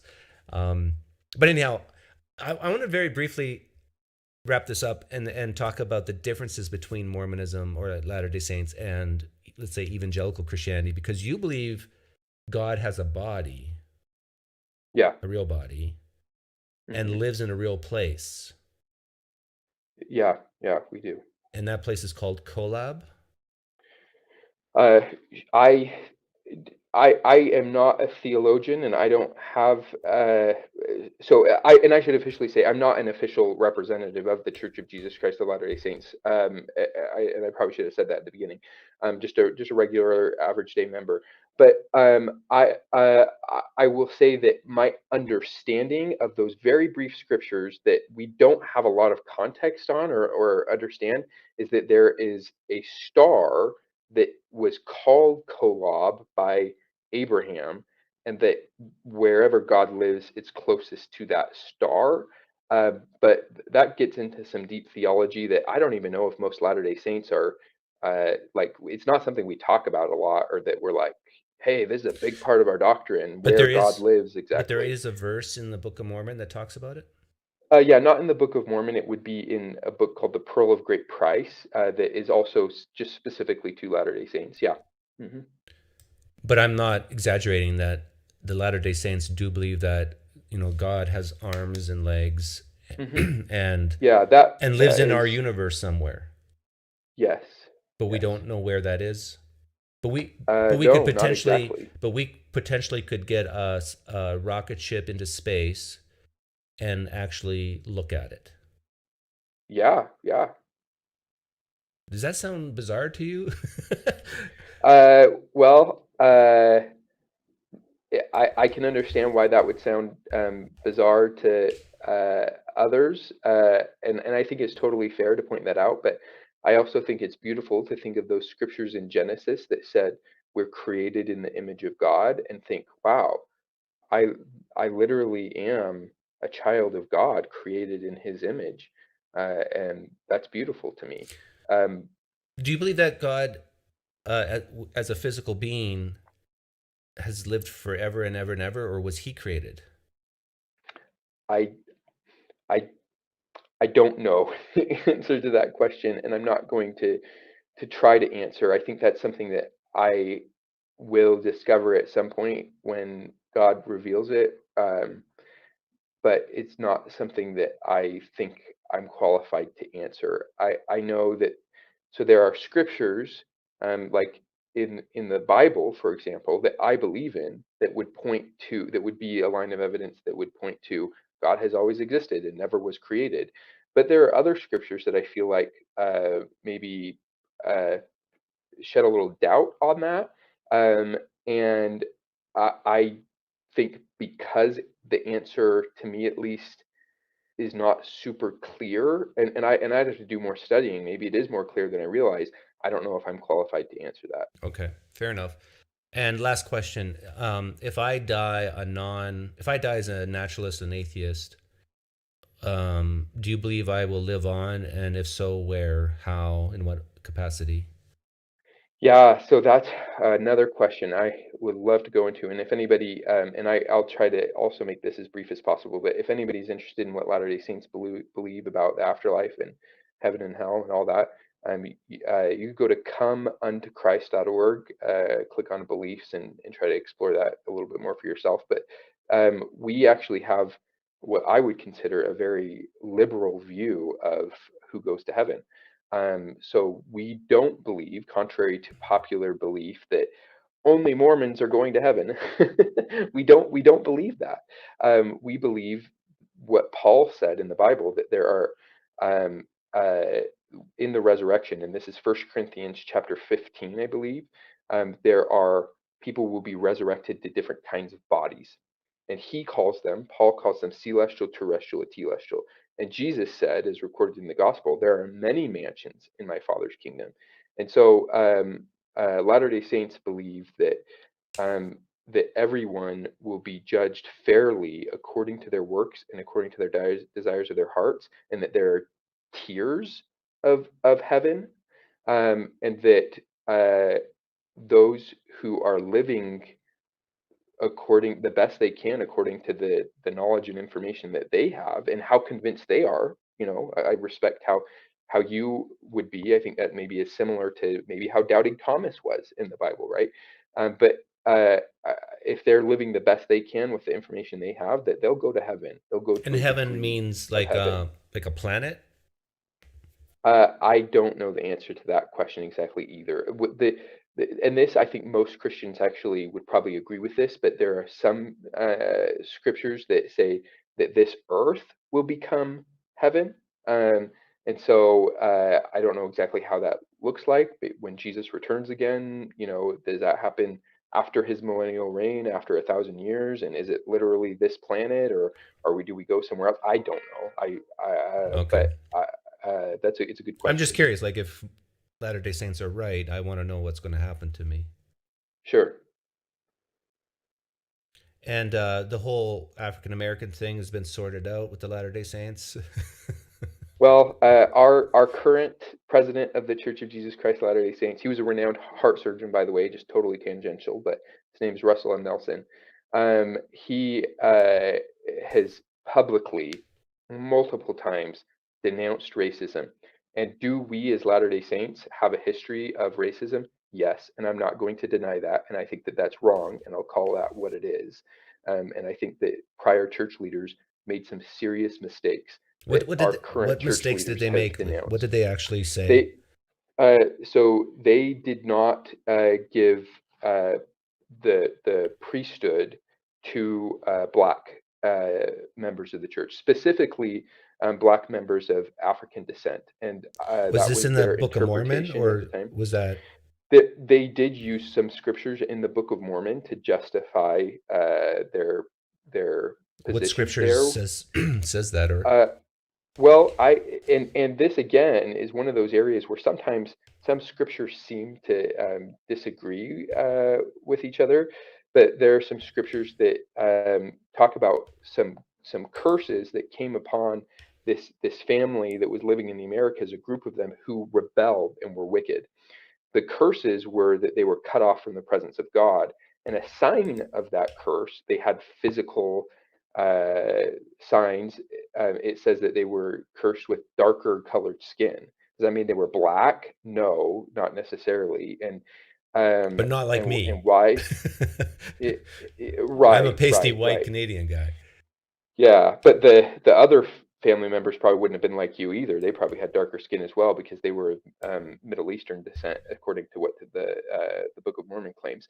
But there are other scriptures as well in the Book of Mormon. I'll just read a little piece of it. It says, let's see. And God inviteth them all to come unto him and partake of his goodness. He denieth none that come unto him, black and white, bond and free, male and female, and he remembereth the heathen, and all are alike unto God.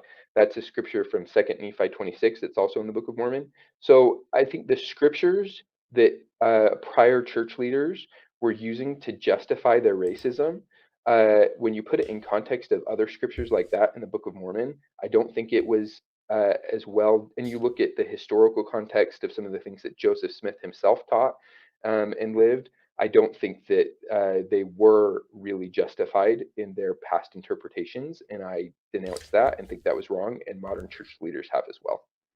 Okay, well that's good. But I'm remembering in the Old Testament, there's criteria for being priests in the Levite tribe. I don't know if you're familiar with this, but right. But you can't have blemishes on your skin. You can't have one leg longer than the other. You can't be a midget. And I'm just thinking, like, would a creator God talk like this? I mean, it seems something humans would say.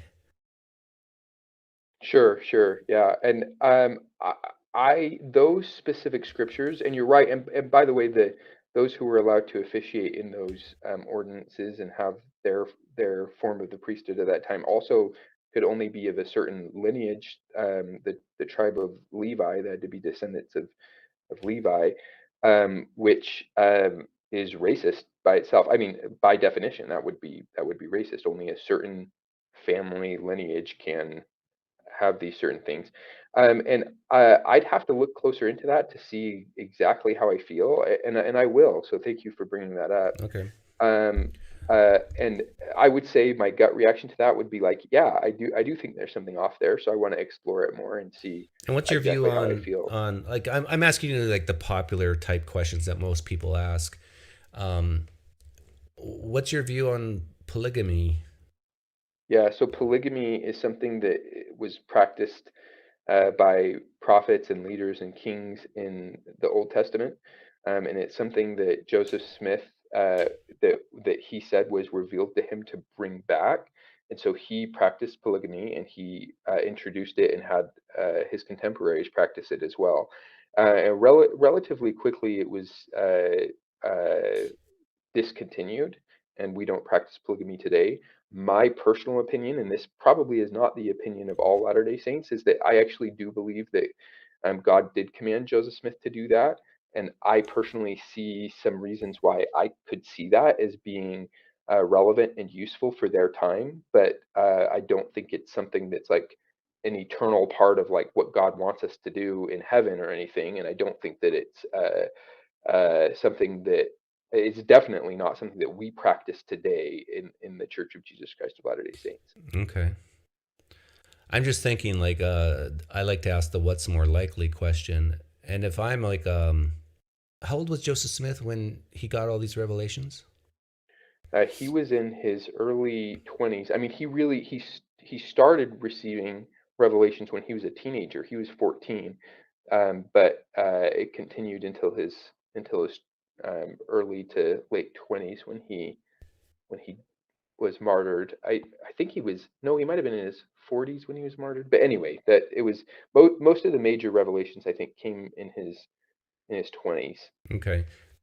And this is in the 19th century, right? It's not that long ago. Yeah. And so I'm thinking if I'm living in the 19th century and I have a lot of sexual desire and I really can't, I could maybe get one woman to go out with me or whatever, or marry me. But if I'm thinking, she's not, satisfying me. If I tell people that God said that you, and you should also sleep with me, that's good for me. And so I'm thinking, what's more likely, that a God actually told Joseph Smith this, or Joseph Smith just kind of felt that God told him this when really God didn't? Like, yeah, well, historians, both Latter-day Saints and non-Latter-day Saints, debate that frequently. It's a hotly contested discussion item, and there are different interpretations of that. I mean, to be honest, I could see it both ways as far as like which one's more likely. There's a scripture in the Book of Mormon, again bringing up the Book of Mormon as Jacob 2, that says, for I will, saith the Lord of hosts, for if I will, saith the Lord of hosts, raise up seed unto this people, I will command my people. And he's specifically talking about chastity, monogamy, and polygamy in these verses. Otherwise, they shall hearken unto these things, which was monogamy, right? Only marrying one person. And so the Book of Mormon seems to give a justification that if God at certain times is going to raise up a righteous generation to himself, that he'll occasionally introduce polygamy. At least that's my interpretation of that verse from the Book of Mormon. And we see, I actually, so I live in Utah. I'm right in the heart of of where a lot of our church is. I visited your church. I know, of course, I can't go in, but yeah, right. I was there a few years ago. In the temple, and anybody's welcome to come to our churches on Sunday, but the temples, is restricted to active members who are participating in their sacred spaces. But I was taking a religious class one time with one of the teachers from the church. He was a paid teacher by the church, and there was probably about 30 students in the class. And this is here in Utah, right? So keep that in mind. But he said, I want everyone in this class to raise their hand if you have polygamy ancestry, right? Not that you're in a polygamous family, because the church does not. Grandfathers, great grandfathers, yeah. Right. And almost every single hand in that class went up. There were probably like 3 or 4 students who didn't raise their hand. Wow. And so to me, that's evidence that, wow, I don't think the church would be what it is today if our ancestors at that time of Joseph Smith would not have practiced polygamy. I think just sheer numbers, the righteous seeds. Yeah, I think, well, not sheer numbers of families who were actively believing, because to practice polygamy, you had to have an endorsement from the leaders of the church. So like Brigham Young, for example, who was a famous polygamist and the first governor of Utah, he was also a leader of the church. He would have had to authorize anybody in the Utah territory practicing polygamy. And one of the requirements, they had enough money to support the wives. You had to have enough money to support the wives, that you had to be an active believing member of the church. And so the children that were born into those polygamous homes at that time were usually active believing members of the church. And so I think it's not just a matter of sheer numbers of people, but numbers of righteous people. Yeah. So don't get me wrong, I'm not against polygamy per se. For me personally, I'm not a good scheduler. And the scheduling would be a nightmare if you had like 5 wives. Oh, yeah, I'm glad that I don't practice polygamy. That I agree with you. I'm married, and I feel like, and I've got 3 little girls, Oh, wow. and I feel like I can barely keep track of my my own family. So I'm on board there. Well, Matthew, thank you so much for coming on and sharing your story and some about Latter-day Saints. Yeah, no problem. Okay, talk to you later. Take care. Bye. Bye.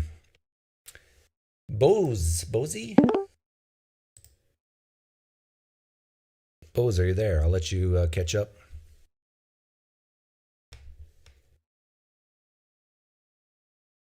How many people in the live stream listening right now are in a polygamous relationship? Hello? Yeah, hi, Can you Bose. hear me? Yes, I can hear you now. Can you hear me? Do you hear me? Yes, I hear you. Make sure your other tab is off and you just have the Whereby tab open. There you are. Sorry, I didn't. Yeah. Do I need to have my camera on? You don't need to, but it'd be nice because then I can see you. Okay. Sure. So Are you at I are you at Home Depot or where are you? I'm at school. Oh, you're at school. How old are you? I'm 16. Oh, you're a little too young to be calling in. Dang it, really? What did you want to Can I say? ask, like, Well, no, let I'm me just ask you this, honestly- Bose. Let me ask you this. Are you a theist? Would your parents, if they knew that you're calling me right now, would they approve? Yes. You're sure? Yes. I know for a fact they would. They would be okay with you talking to an atheist? Definitely. Cause I've gone to like, they know as, like, I like looking at different perspectives because I believe that if you have a firm faith on something, you should look at other perspectives to understand. And Because I have a rule I've not been- to talk to minors, and I'm just wondering if I should break that rule right now. no, it's fine. I'm a man, you know. Well, why don't we do this? If you have questions for me, I'll ask them to the best of my ability, but I won't say too much to you other than answering your questions. Honestly, I'm just here to ask about your perspective of why you're atheist. Because the atheists I ran into, right? Because I evangelize and stuff. They really don't have a good argument, and I've kind of heard yours. I just ran into your channel recently, and I've kind of debated with them. All they can say is, "Well, who created God?" And you know that's not a good argument, right? Yeah, okay. I'll answer your question. So I'm an atheist because I believe the evidence for a deity doesn't match the claim of the deity. And there's many different types of gods out there. Are you a Christian? Yeah. Yeah. So, for example, I would say what makes Christianity usually for most people is that Jesus was God incarnate and rose from the dead. I say the evidence doesn't even come close to being sufficient to match that claim, therefore I reject it. In other words, I would say there's no good reasons, no good arguments for atheism. There's none. Because atheism is basically theism with an A in front of it. Without theism, there's no atheism, right? So it's basically saying that the arguments for theism are insufficient, and that's what makes someone an atheist. They just don't believe that any gods exist. I make this hard claim that no God exists because I do not see any evidence for any gods. In fact, I see a lot of contradictions between religions, and so they can't all be true, and I would say it's more likely they're all false. Now, is it possible a God exists? Sure. But I would say that given the current evidence, it is more likely the universe, the cosmos has always existed. And so I don't need to posit, what created the universe. It just always is. Maybe not our universe, but the cosmos. Does that answer your question? Yeah. Do you think I can ask more questions? If that's okay. I know you want content, but I'm just kind of curious. Yeah. If you have another question, you can ask Okay. me. But what I said, did you hear me? Did it make sense? I heard most of it. My friends came and bothered me a bit. Sorry. That's all right. I'm pretty sure you probably already said this, but don't you think that there has to be, like, the common argument, building needs a builder, painting needs a painter, creation needs a creator? Yeah. And honestly, when I've evangelized, I asked atheists that, and they immediately switched to agnosticism. Okay. So, Yeah. Let me yeah. address that. If you were to ask me, Mm. doesn't a building need a builder? Doesn't a painting need a painter? I'd say yes and yes. But then I would talk about things like, okay, so you're saying that therefore the universe needs a creator. I would start thinking about things like, okay, when a builder builds a building, he usually builds it in a way that people can do stuff in it. Now let's look at our universe. Our universe is 96% dark matter, dark energy. We have like 0.00001% of the whole universe that can have any type of life. Is this evidence of a creator of a universe that desires to have life? To me, no. And if it is, it's highly inefficient. And some people say, well, maybe God's just an inefficient God. Okay, fair enough. But if you believe that evolution is true and that the universe is 14.6 billion years old, our universe, then you have to ask the question, what's more likely, that a God created this for us and waited 13.5 out of the 13.6 billion years to actually have us? Or is it more likely that we just had naturalistic processes that over millions and millions and millions of years, I know it seems crazy, but life is kind of crazy, that we ended up here. So that theological argument, that theological argument about design, to me doesn't work, because I would expect that if your God is real and if he created the universe for us, that the earth would be as old, or maybe a little bit older than the age of Homo sapiens. There would be no real need for distant stars and galaxies, that the flat earth model of the universe would probably be more correct. That's what I would expect. Does that make sense? Yeah, kind of. I mean, I'm still learning, and like I said, I'm only 16, still learning. So I'll probably come back to you soon. So I'm your first victim who hasn't gone from atheism to agnostic, right? Yeah, well, kind of. There's some ignorant people there who do not provide evidence but still want to stay in atheism. No, but you heard what I said Yes. earlier, right? I would say that there is no evidence for atheism. Yeah, okay, yeah, I heard you. Because atheism is a word based on another word called theism. So by me rejecting theism, the default now is atheism. So I saw, like, I think I've seen you do it twice now, about like the if you soak the towel into water, if like kind of in a way tested God, Yeah. to light it up. Have you taken into account of all the miracles that people have experienced? Yes. Like myself, I would honestly probably be a Muslim right now if it wasn't for my experiences. I would have been led astray by kind of their deception, in my opinion. So What's the most amazing thing what's the most amazing miracle that's happened to you? Can you just tell me in 1 minute? Sorry? Can you tell me in 1 minute the most amazing miracle that's happened to you? Well, honestly, I got saved. I mean, there obviously, maybe you could find loopholes to it, but I got saved because I came to the U.S. I had a disease called nephrotic syndrome, something to do with my kidneys, for about 3 years. Took medications. It was kind of going away, but it started to come back again. Came to the U.S., got introduced to Christianity, and within 1 week, it just went away. Were you taking any medications in the United States? No. Okay. And how do you know the medications that you took prior didn't cure you? It was like kind of getting better, but it started to get worse again. Like just reversed itself. And did you see a doctor in the United States? I was no, I don't think I did, but I was 6 years old. And how many? I really don't remember a lot. Oh, you were 6.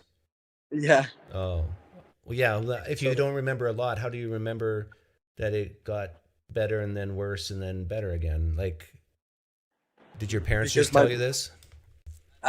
Well, my dad is actually he's pretty much agnostic.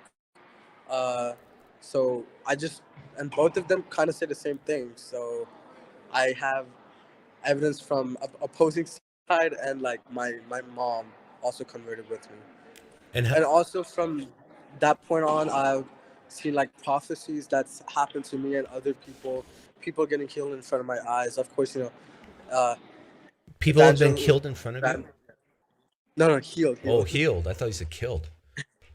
No, I'm not in a cult. What have you seen other people getting healed? What sort of things? Well, first of all, I've gotten delivered and healed in the aspect of, um, just like pain, just like back pain and stuff like that. Oh. Honestly, What would be the second, like, I know you believe that God did that, relieved you of the pain, but what would be the second best explanation for that? you tell me. No, think about it. So let's say you have back pain. Maybe manipulation of like the mind, brains. I don't know. Yeah, was this in a church setting? Yes. Was there music playing? Were people watching Nah. you? Certain times there were, and certain times no. But I get what you're saying. I watched like Reformed Christian YouTube channels. They were kind of saying like the same thing you're saying. Mm-hmm. So I'm like I said, I'm still learning. Yeah, well, but let me ask you, what's more likely to you, that God actually took that back pain away from you, or that you were caught up in the moment, you had like a dopamine rush? Like, when you see a movie and there's those jump scares? And as a person of faith, as a person of faith, I gotta stick. You gotta stick to what? I would say it's God, because I have a personal relationship with God, and but you care about truth, right? Yeah, of course. Right. That's why I'm always okay. So let's say we really wanted to figure out if it's true or not that God healed you, or if it was just in your mind, like that the pain went away. Well, that wasn't me. I'm talking about other people. Okay, other people. Yeah. That's better yet. So how would we determine the truth? How do we test that God actually made their pain go away, or if it God had nothing to do with it? How do we test for that? I really don't know. Yeah, it's a tough one, right? Because, well, what would be some possible explanations other than God? And by the way, something I really like about you is like, you're nice about everything, and you ask a lot of questions, which I love. And you make me think, so yeah. Yeah, and I told the other caller too, and I'll tell you this, like, if you value truth and I value truth, and we don't want to be fooled and duped, like, I think we have to be honest with ourselves and say, well, maybe those people who said their pain went away lied. Maybe it went away because, for the same reasons why people get this euphoric feeling when they're at a rock concert. Maybe they were primed and they had expectations of people around them. Like, if I don't say that the pain went away, then people will be disappointed in Christianity, and I don't want to disappoint them. That type of cognitive priming. Okay. Like, how about prophecies? Because I've experienced prophecies myself. Well, give me your best example. Well, some of them haven't happened yet. I trust they will, but one I can think of right now is when I was in 9th grade, I got prophesied that I would start evangelizing, and I honestly totally forgot about that prophecy, and I just walked, just my normal life, and I just started doing evangelism. Well, I got YouTube videos first, and I got interested and curious about it, and I started to go out and to evangelize, and I've been doing it ever since.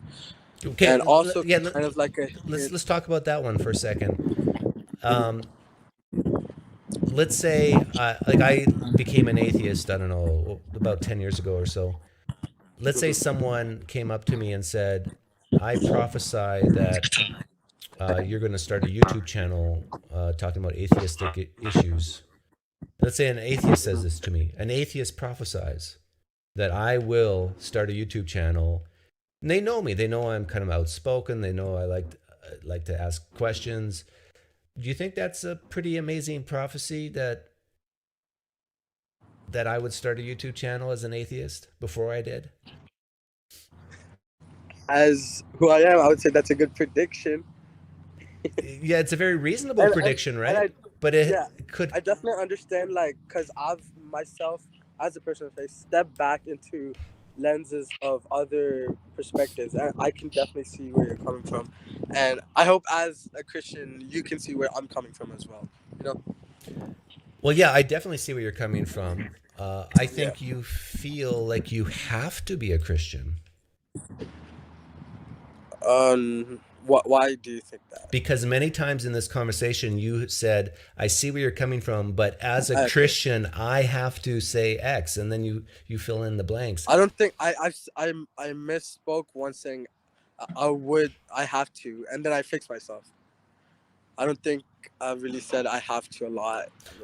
Maybe I'm wrong. I'm not sure. In your view, what's a reason why I should become a Christian?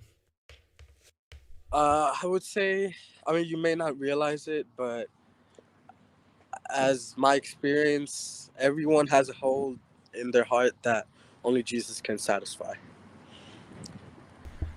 And of Okay. course, Oh, that's other stuff is like what when I'm evangelizing, what I would say is, um, there is a God. There's sufficient evidence for God, and if they are religious, I would say Christianity is the only religion that's not work-based salvation. It's faith. but all that could be true, and It's someone could still reject it. But the question is, like, why? Mhm. Why should And also someone the become a Christian? Is it just because it's true, or and even if that's the answer, why should someone follow that truth that Christianity is true, that Jesus rose from the I dead? love these questions. So why? Um, You gave an answer. You said I should become a Christian because it will help me have a satisfying life, uh, satisfied heart. a satisfied heart. Okay. Because a lot of people think if you become a Christian, it's all rainbows and ponytails, but Yes. it's more harder. As you know, I believe that the devil sees you, the demon sees you, and more attacks come upon you. But the best thing is you have the presence of God and love of God around you and in your heart. Do you ever see Christians who struggle with their Christian heart? Yeah, I'm one of them. I don't struggle with that. Mm-hmm. I mean, that's what I'm saying. You may not realize it, but deep down, you know. But if you're saying that one reason to become a Christian is that your heart, your soul, your being will be more satisfied, and yet you struggle about things I don't, why should I be a Christian? I struggle with doubts. I feel like that's Which is your biggest doubt about Christianity? just like all these questions popping up in my head, you know, as I look in other people's perspective, all these questions from all the sides, and I've had like a whole season of doubt, and it was really discouraging, but I found more proof and keep on going, you know. Yeah, you know what's interesting? It's just a lot of doubts. How do I pronounce your name? Is it Bose? Bosey? Yeah, both like the headphones. Okay. So Bose, what I find interesting is that what tends to happen in all religions is when someone doubts, they will go to seek evidence to reassure themselves that what they believe is true. This happens in Islam. This happens in Mormonism. I just had a Mormon guy on. Yeah, I would say it's impossible not to do that because every human being has a bias, you know? Right. But my point is, Whether it be small or big. right. My point is that given that people have this tendency to seek out to confirm what they already believe, how do you know you haven't done that when you said, I have doubts, but then I saw all this evidence and now I'm strong again? Maybe you're just affirming what you already believe and finding, like, do you seek out evidence against your position? Yeah, that's what I'm saying. I look at different perspectives, and Which is the I try strongest to one against your position, in your opinion? by solving those problems that I come across. What's the biggest thing that you've sought out that goes against Christianity, that gives you the biggest doubt?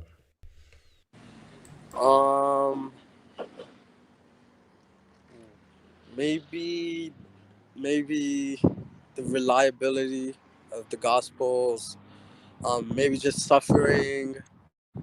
There's honestly a lot. Okay. Well, fair enough. Well, thanks for coming on, Bose. Yeah, thank you. Take care. And I might come again if you don't mind. Not like today, in the future. Maybe I'll need to see a signed note from your parents. Okay, that's fine. Okay, see ya. Okay. Thank you so much.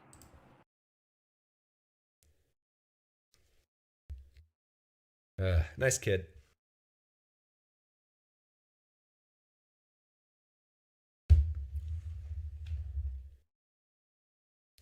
How long have we been going? 2 hours, 6 minutes. We've had like 3 great calls, right? Maybe I should end the live stream now so I don't jinx it.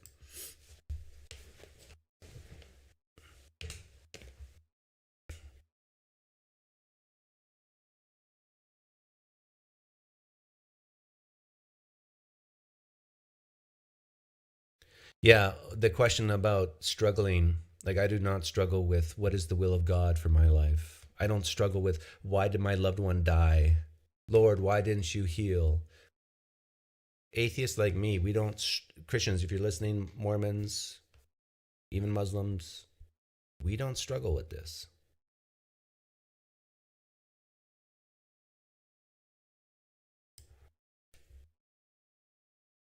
We can be sad like you guys are sad, but we don't struggle with these why questions of why did God allow this? Why did God do this? Am I doing God's will? I tell you, your life can be so much easier. If you want life and want it to the full, if you want to be satisfied in your heart, then come to the Church of Naturalism. Our doors are wide open and we have donuts. And who doesn't like donuts?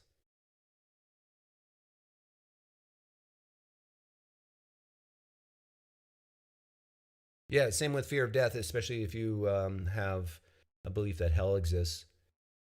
I don't know how confidently I can express this, but there is no hell. I do not believe there's a hell, not for 1 second. I'm not scared that when I die, I'm going to be like in this really bad place. And I'm going to wake up going, oh. And if I am wrong, I'll say this to all the conservative Christians out there. If I am wrong, I'm going to take my punishment like a man. I think it's fair to say that atheism is very nihilistic. So I can see how they embrace, how to embrace the negative in that way can bring one peace. Well, if nihilism means that the universe as a whole doesn't have ultimate hope, ultimate meaning, ultimate purpose, then yes, I'm a nihilist, but I'm a happy one. Sample pack. I'll let you in, even though you're not a theist. I'll break my rules. Oh, you're so sweet. I was just calling in to say I think that you should open up a Pentecostal suicidal hotline where someone says like, "Oh, I'm really depressed," and then you just speak gibberish to them. Yeah, I can hear myself in the background, by the way. You don't have that tab closed. Oh no, it's my headphones are stupid, but I'll leave. Okay. Oh, no, you're fine. Was there anything else you wanted to say besides me setting up a suicidal hotline for Pentecostals? No, I think that would just make a really funny video. Oh, your brother-in-law or friend or whatever never did contact me about poker. Oh, that's unfortunate. At least He just started a new job recently, so he might be. Oh, so he has new money. Busy. No, less money maybe. I'm not sure. We'll find out soon. Okay. How are you feeling about me nowadays? You still like me, or should I take off the Bluetooth? Maybe that'll help. It's not too bad. Just maybe turn down my volume a bit. I don't know if it's going to affect it. It's literally a Bluetooth. You still like me? I like you for the most part. I don't really watch your politics stuff because it's kind of. I just feel like I don't know if you feel this way. Probably not, because it's. I just feel like when there's like conservative things, it mostly like I don't feel like conservatives nowadays, or maybe I should say like I don't know. I just don't feel like they have like much of a position. It often sounds like whining to me. And I don't know how. That's what people say about atheists. Right, exactly. But like, well, maybe atheists, but like, I don't know if it feels like that. Like, I feel like the left has policy positions that they advocate for.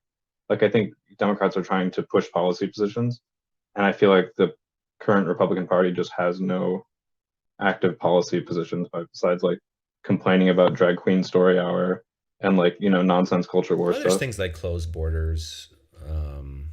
But they're not like, I don't know. It doesn't feel like there's good policy being pushed forward and like being. Well, of course, good. If you put the word "good" in front of it, yeah, as a leftist, you're going to say, of course, it's not good. Well, when I say good, I mean like substantive. Like it doesn't feel like Yeah, with Kevin McCarthy and stuff like that. It doesn't feel substantive. But that's what not they're doing. surprising, right? Because if you are a conservative who is for smaller government, the whole mindset's different. As a Democrat, But I don't think that they're actively for smaller government. They're Well, I for know, smaller government when it suits them. right? And, I understand, but the point is that a lot of conservatives will cheer when nothing's done in Congress. Like to them, that's a good thing. Whereas for a I Democrat, actually I don't agree that that's the case. Like I hear a lot of conservatives like saying like, oh, government does nothing, right? Yeah, of course, there's exceptions, but the point remains that when new laws are not passed, when new regulations are not passed, conservatives tend to be happier than Democrats. And so they're like the atheists. It's like if theism is getting things passed in Congress, they are the atheists. They're the get nothing doneness. Yeah, like no, seriously, they get something done. But they would not view that as a bad thing because they don't want the government to do a lot of things. Like and then I hear what you're saying nowadays. That there seems like there's no difference, but Yeah, I think that's the biggest problem is that it just feels like there are things that like can be like it just feels like, well, I watch more politics than you do. Like I watch more Congress like actively. I'm like one of those people. like C-SPAN. Like yeah, like I actually enjoy C-SPAN. I do But, too, actually. Yeah. It's comical. It's almost ASMR-ish. Oh, it's really good to have it in the background. Yeah. Because you hear like the chattering in the background and yeah, the flipping of pages and but the like hammering. I guess there's definitely like it's night and day when you listen to one and the other. Like you can like you don't even have to look where they're from to know which side they're on. Like you can tell by like the speech, by everything. But we have to tell stop. who's talking. We have to stop because we're triggering so many people right now. Look at this. Oh, I'm sorry. Look at this. Everyone's triggered. This conversation needs to end. Next. Have you heard of Walter Masterson?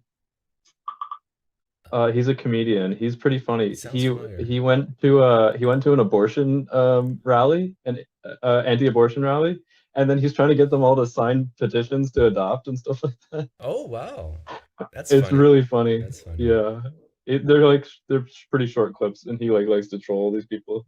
He just did one recently where he went down to DC and was trying to get a bunch of people at an anti-abortion rally to help get universal pre-K and get like free college lunches, all that sort of thing. So it was pretty good. College lunches? I mean, sorry, not college lunches, school lunches. Okay, sorry. Yeah. I think once we start paying for the lunches of adults. Oh yeah, no, not college lunches. Sorry. Okay. Anyhow, I'll let you go before everybody leaves. Yep. See ya. Okay, let's take one more theist caller. The first one to call in wins.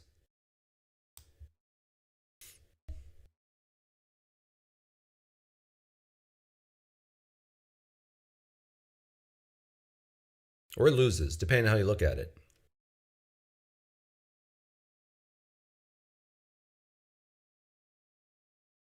Vesna says, it's not what you're saying, it's just the wrong channel. Doug, you made your political channel for a reason. Stick to it. Come on, Doug. Okay, fair enough. Fair enough. But I've already broken rules today. Like, what do you guys think? Should I have taken that call from that 16-year-old? Was that wise? Was that foolish? Because as a parent, I don't know how I would feel about my 16-year-old calling to an old fart like me.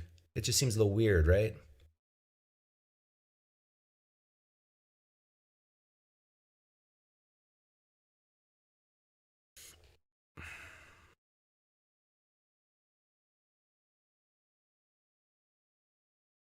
Do a poll. Of course. Always ask the people. All for democracy. It's child abuse. Oh, is this Kenny? Kenny? What? You got a new camera.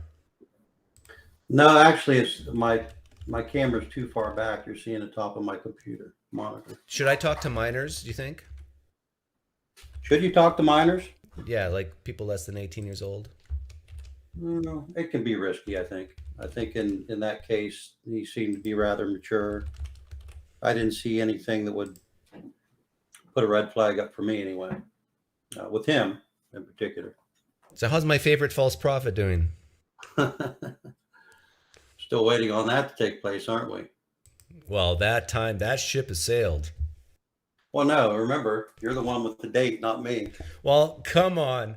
Look, I got to look dapper, so I gotta button that top button. That's a nice shirt. Is that what is that, cotton, or is that no? That's corduroy. No, it's just a cotton shirt. Oh, okay. Don't put that in the dryer. Thank you. I'm serious. Yeah. Yes, but an interesting You're one show. sandwich away of that for that being too small. I like it. That's funny. Now you had a pretty interesting show up and down the spectrum today. You're not here to ruin it, are you? I am. You know, I've got to take it out with a bang. I can't just let it be mundane and non-eventful, right? Well, you take your best swing, and then I'll punch back. Okay. I'm a pacifist. Do you want to do a little Bible study real quick? No, not really. Well, that's the only way we can come to any conclusions, right? Hey, Kenny, this is the Bible study I'll do with you. The gospel is foolishness to those who are perishing. I am perishing, right. Therefore the gospel is foolishness. Right. Can I get an amen? Right, but what I wanted to show you, I mean, you talk often about the resurrection, so I just wanted to show you a little something about that. Okay, what did you want to read scripture to me? Yeah, I want you to actually, I like it when you do it because it just sounds, it just puts you in that calling. It just feels right. Well, I thought maybe you're going to say just because I know how to read. No, you wrote a book, so you know how to read, right? Yeah. Okay, well, give me the verse. I don't know about the reading give me part. chapter and verse. Okay, 1 John 5. It's an interesting little verse here. I don't know if you've ever considered it. Verse 5. Right? Yeah, 1 John 5, verse 9. Oh, verse 9. You got King James? Yeah, I got every version because I have the internet. All right, let's do King James. That's the best version, right? Yeah, it is. Yeah. Because it has the these and thous, and I love them. It just makes. Because we all know that God speaks English. Right, it gives it that punch. My parents taught me that, or my grandparents taught me that God, the creator of the universe, speaks German. Oh, really? Yeah, because they spoke German. I would say that he probably speaks all languages. Yeah, even gibberish. Yeah. If we receive the witness of men, the witness of God is greater, for this is the witness of God, which is he hath testified his Son. Now you're going to say, this is evidence for the inner testimony of the Holy Spirit. No, listen. I'm going to read further because you stopped short. No, I read the whole verse. I want to read, well, he didn't stop short, but I want to read beyond that. He that believeth on the Son of God hath the witness in himself. He that believeth not God hath made him a liar, because he believeth not the record that God gave of his Son. So my point I wanted to make was, you talk about, let's just use this for an example. If I came to you tomorrow and I said, Doug, I was at the resurrection and I saw him come out of the grave and I saw that he was resurrected and I saw the scars in his hands. If I give you that testimony that I saw that personally, and let's say there's 500 that would give you that testimony, that testimony still has to be believed by you, right? Regardless of whether you yourself have seen it or not, right? Right. And when you believe, you mean that it factually happened. Yes, you have to accept that this is a fact, that this actually took place, right? I agree. Right. So this is why this verse is so important, because the testimony is from God himself. It is his witness of his son. So regardless of how many mouths tell you verbally that it's true, you still have to believe in your heart that it took place. So even if there was no witnesses, even if there was no apostles that said they saw him after he was raised, even if Paul didn't have his testimony, you would still have to accept or reject that testimony of God himself. Because he says, he that believeth, if we receive the witness of men, the witness of God is greater. So in other words, even the verbiage is not good enough. There has to be the openness of one's heart and willingness to see. So what this is really talking about is the willingness. You know what? I had that. Consider the truth of it. I had that Mormon guy. Were you here for him? Did you believe what? Did you hear the Mormon guy that I had on? Yeah, some of it. Yeah. You sound like him. No, you Believe do. me, him and I believe- You remember when I asked him believe me, about him the and I water? believe in two different Jesuses. We believe I in two know, different but you Jesus. sound like All right, that let's Mormon. look at- Hang, Kenny, Kenny. No, listen. Kenny, whose show are Let's you stay on? on- Yours or mine? Hey, let's stay on subject. Kenny, whose show are you on? Yours or mine? Let's stay on subject, Doug. Okay. Can we? I mean, can we have a conversation? Let's turn you I don't to care. mute, and then I'll say, when I had that Mormon guy on, he said something similar to you, that when I asked him, is it fair for me to ask God to light my water-soaked napkin on fire? He said, well, you have to make the first step. You have to believe. You have to give. It's an idolatrous nation who asks for wonders and signs, and you just can't ask God to prove himself to you. Have to make that for. You're kind of like saying the same thing here. Okay, I'll mute you. Now listen, here's the difference. The water-soaked napkin it's a provocation towards God, because you're saying, look, you have to prove this to me by showing me something, by demonstrating something that's beyond natural science, right? So the demonstration is you're calling upon God to prove something to you, right? And that whole account And others. First Kings, well, now listen, that whole account in First Kings was God engineered. It wasn't just Elijah saying, look, I'm going to put a little party up on the top of Mount Carmel, and I'm going to gather some folks, and I'm going to show you what God can do.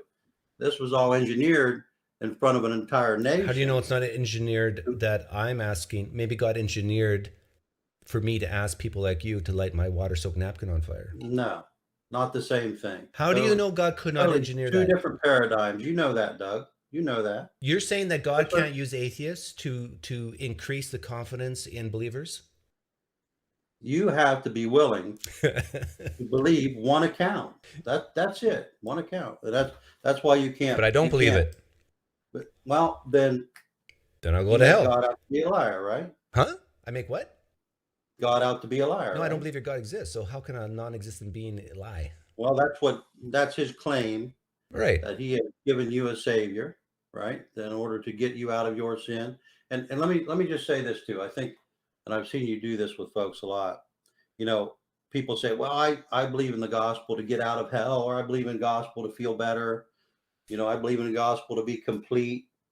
But really, the best reason to believe the gospel is because you can know God personally. So Jesus said at John 17, you know the verse, right? That they might know thee, the only true God, the Jesus Christ whom thou You don't know God. Sure I do. No, you don't. Sure I do. No, you don't. I know him by his indwelling spirit. No, you do not know God.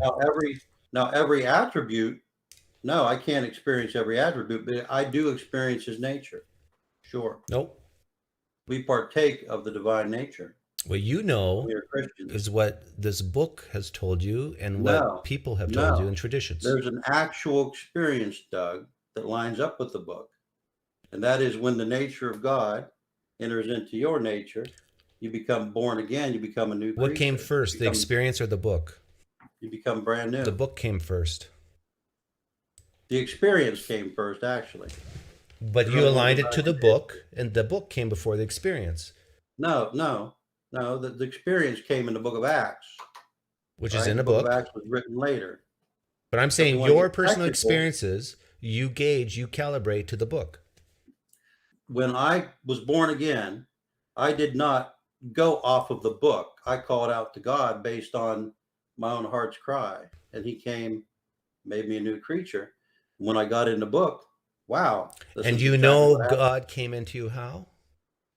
Because I was completely transformed Ah, immediately. Yeah. okay. Because you completely And transformed. into a new creature. Here's what I think. Here's where I think you and I probably have our dichotomy. I think you were grown up into religion in the sense that, I know you always say this. right. Well, it's true. But I don't now let me ask you this, Doug, honestly. Honestly, when you went into that bathroom at that Amish church and you knelt Mennonite, in not that Amish. bathroom, Mennonite, and you asked God to save you. Remember that experience, right? Well, barely. I was a 6 or 7 or 8 or whatever. I thought you were like 12 or something. No.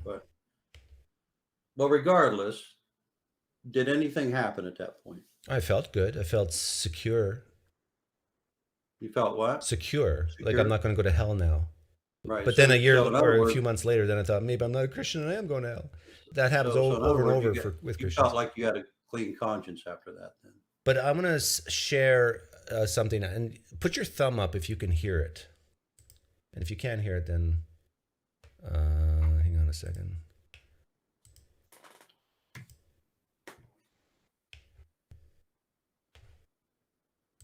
And in this day and age, we really like this response because we believe that experience trumps all. You know, you can't argue with a person's experience. And so we'll say something like, well, I tried it and it changed my I'm life. supposed to be hearing it? Yeah. Okay, so you can't hear it, right? I can't hear it. Okay, go to the live stream, my live stream, and I'll Voddie. I'll mute you here. It'll be a 6-second delay, but it'll be okay.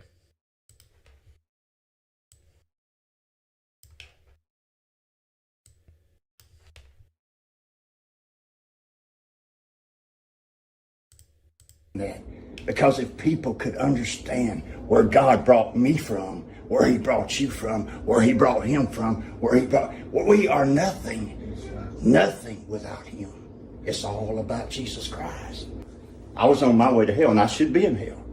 But by the grace of God, I am here today and I'm standing and I'm breathing. I should be dead, but I'm not. And in this day and age, we really like this response because we believe that experience trumps all. You know, you can't argue with a person's experience. And so we'll say something like, well, I tried it and it changed my life.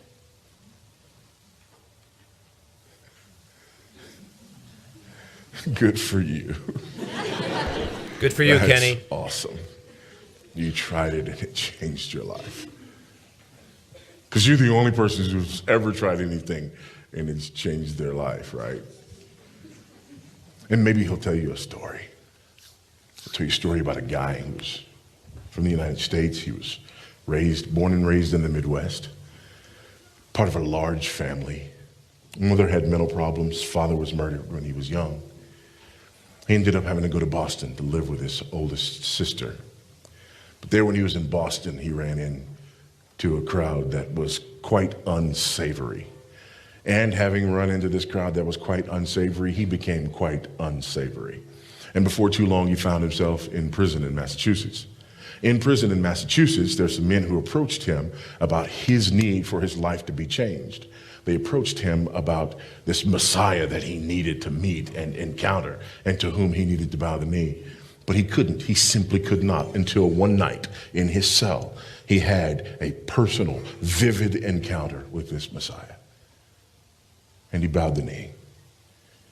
His entire life changed. He became a model prisoner. Ended up getting out of prison early. Became one of the most famous preachers in the United States. There are streets named after him to this day. He was responsible personally for opening over 100 houses of worship. His name was Malcolm X. His Messiah, the Honorable Elijah Muhammad. That encounter in his cell in prison was fraudulent. And yet he based everything on it. And yet he based everything on it. That's what you're doing, Kenny.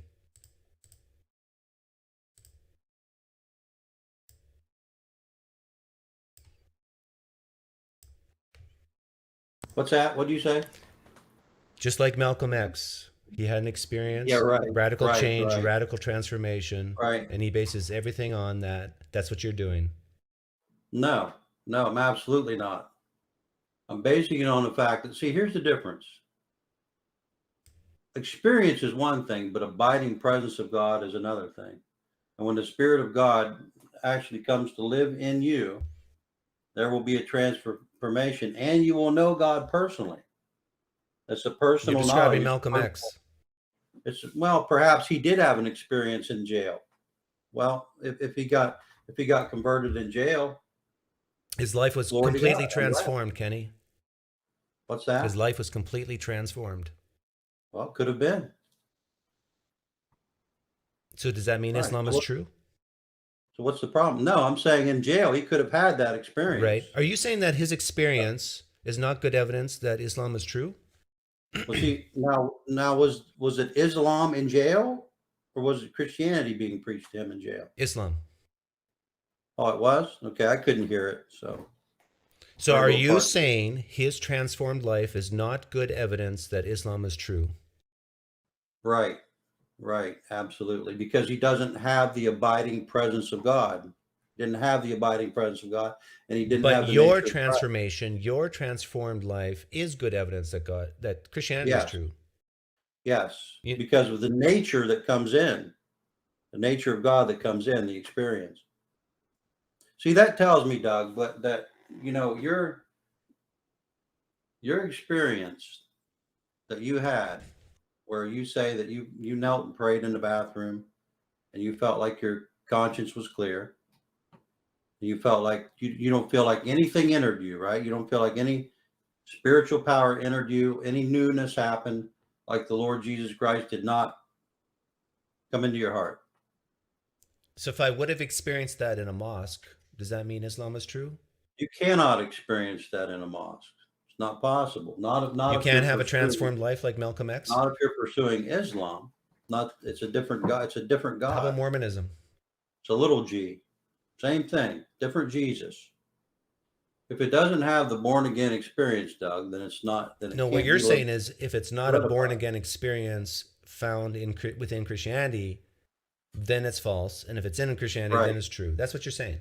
Right. Yeah. Yes. Yeah. Absolutely.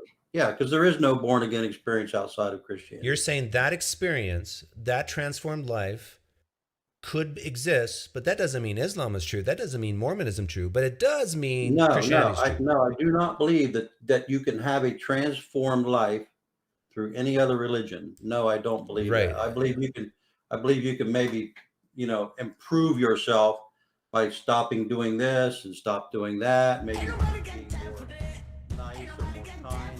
But as far as the nature change, it's impossible outside. Absolutely. Because he is the only one that has access to the Spirit to change it. Yeah, The born we've again been through this time and time again. Right. Yeah. But I just want to talk to you about the resurrection because, I think that you should at least get away from looking for evidence in the natural sense because you're not going to get it, obvious. I think at some point you just have to acknowledge, I think it's nonsense and stop looking for it.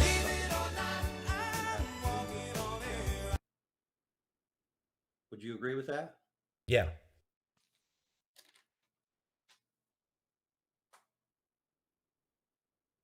Anything else you want to say?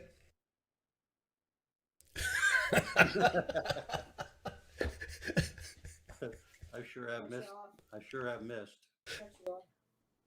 Well, thanks for coming on, Kenny. All right. Good to see you. Take care. Science bless you. I think he got caught wind that I was playing music over him. It's kind of fun to watch, right? It's hilarious, the blatant special pleading and not being fazed by it. But I think plain Voddie Baucham, a fellow evangelical Presbyterian, mind you, Christian, saying, hey, Kenny, you had an experience, good for you. Guess what? Means dilly squat. Hey, Kenny, you say you went from being a drunkard to a productive member, citizen of society. Good for you. Kenny, you felt something in your belly. Good for you. This is a Christian speaking, not me. Don't say it's true because of that. These are Christians telling you. You should just say, Kenny, it's true because of God's revealed revelation, and who cares if you have an experience or not. In other words, I'm telling you, Kenny, to become a precept.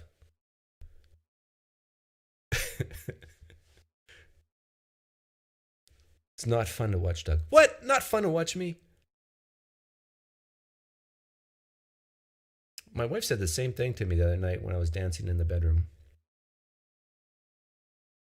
Have you been talking to my wife, Cam? Kenny didn't pay attention to the clip.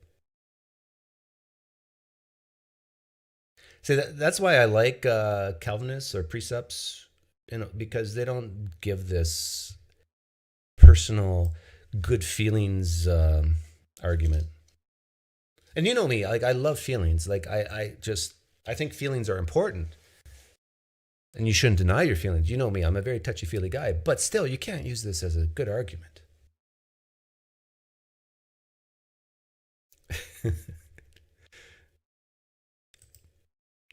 But yeah, Voddie Baucham. That's a powerful clip. I made it 2 years ago. I'll maybe pin that later.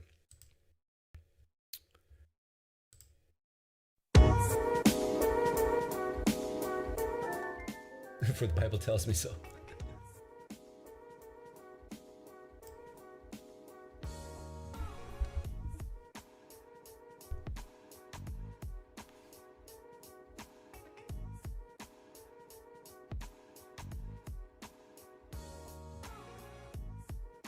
Doug, do you think religion does a good job at restricting women's hypergasms?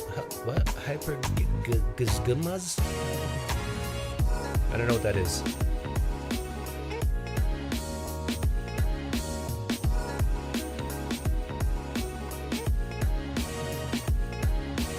Doug, you have obviously never had the power encounter. Only experienced religion, I'm afraid. You haven't felt the Holy Spirit in your belly like I have. I mean, I felt so good. I felt a warmth over my body. I felt like my hair was on fire. Until you experience these things, you cannot say you've experienced the true and one living God.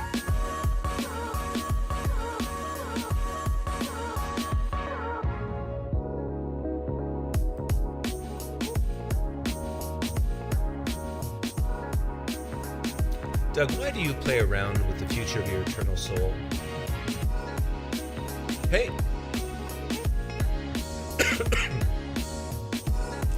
If Christianity is true, if Kenny's view of Christianity is true, if there's eternal conscious torment, I will bow my knee and I'll look at God and I'll say, I'll take my punishment like a man. Bring it on. Because what else can you say at that point? But we all know, I think deep down that only atheists go to heaven. And that if there is a creator God out there, he will reward those who saw the evidence as insufficient and denied his existence. We all know this, deep. And those who say that's not true, they are deceiving themselves in their unrighteousness.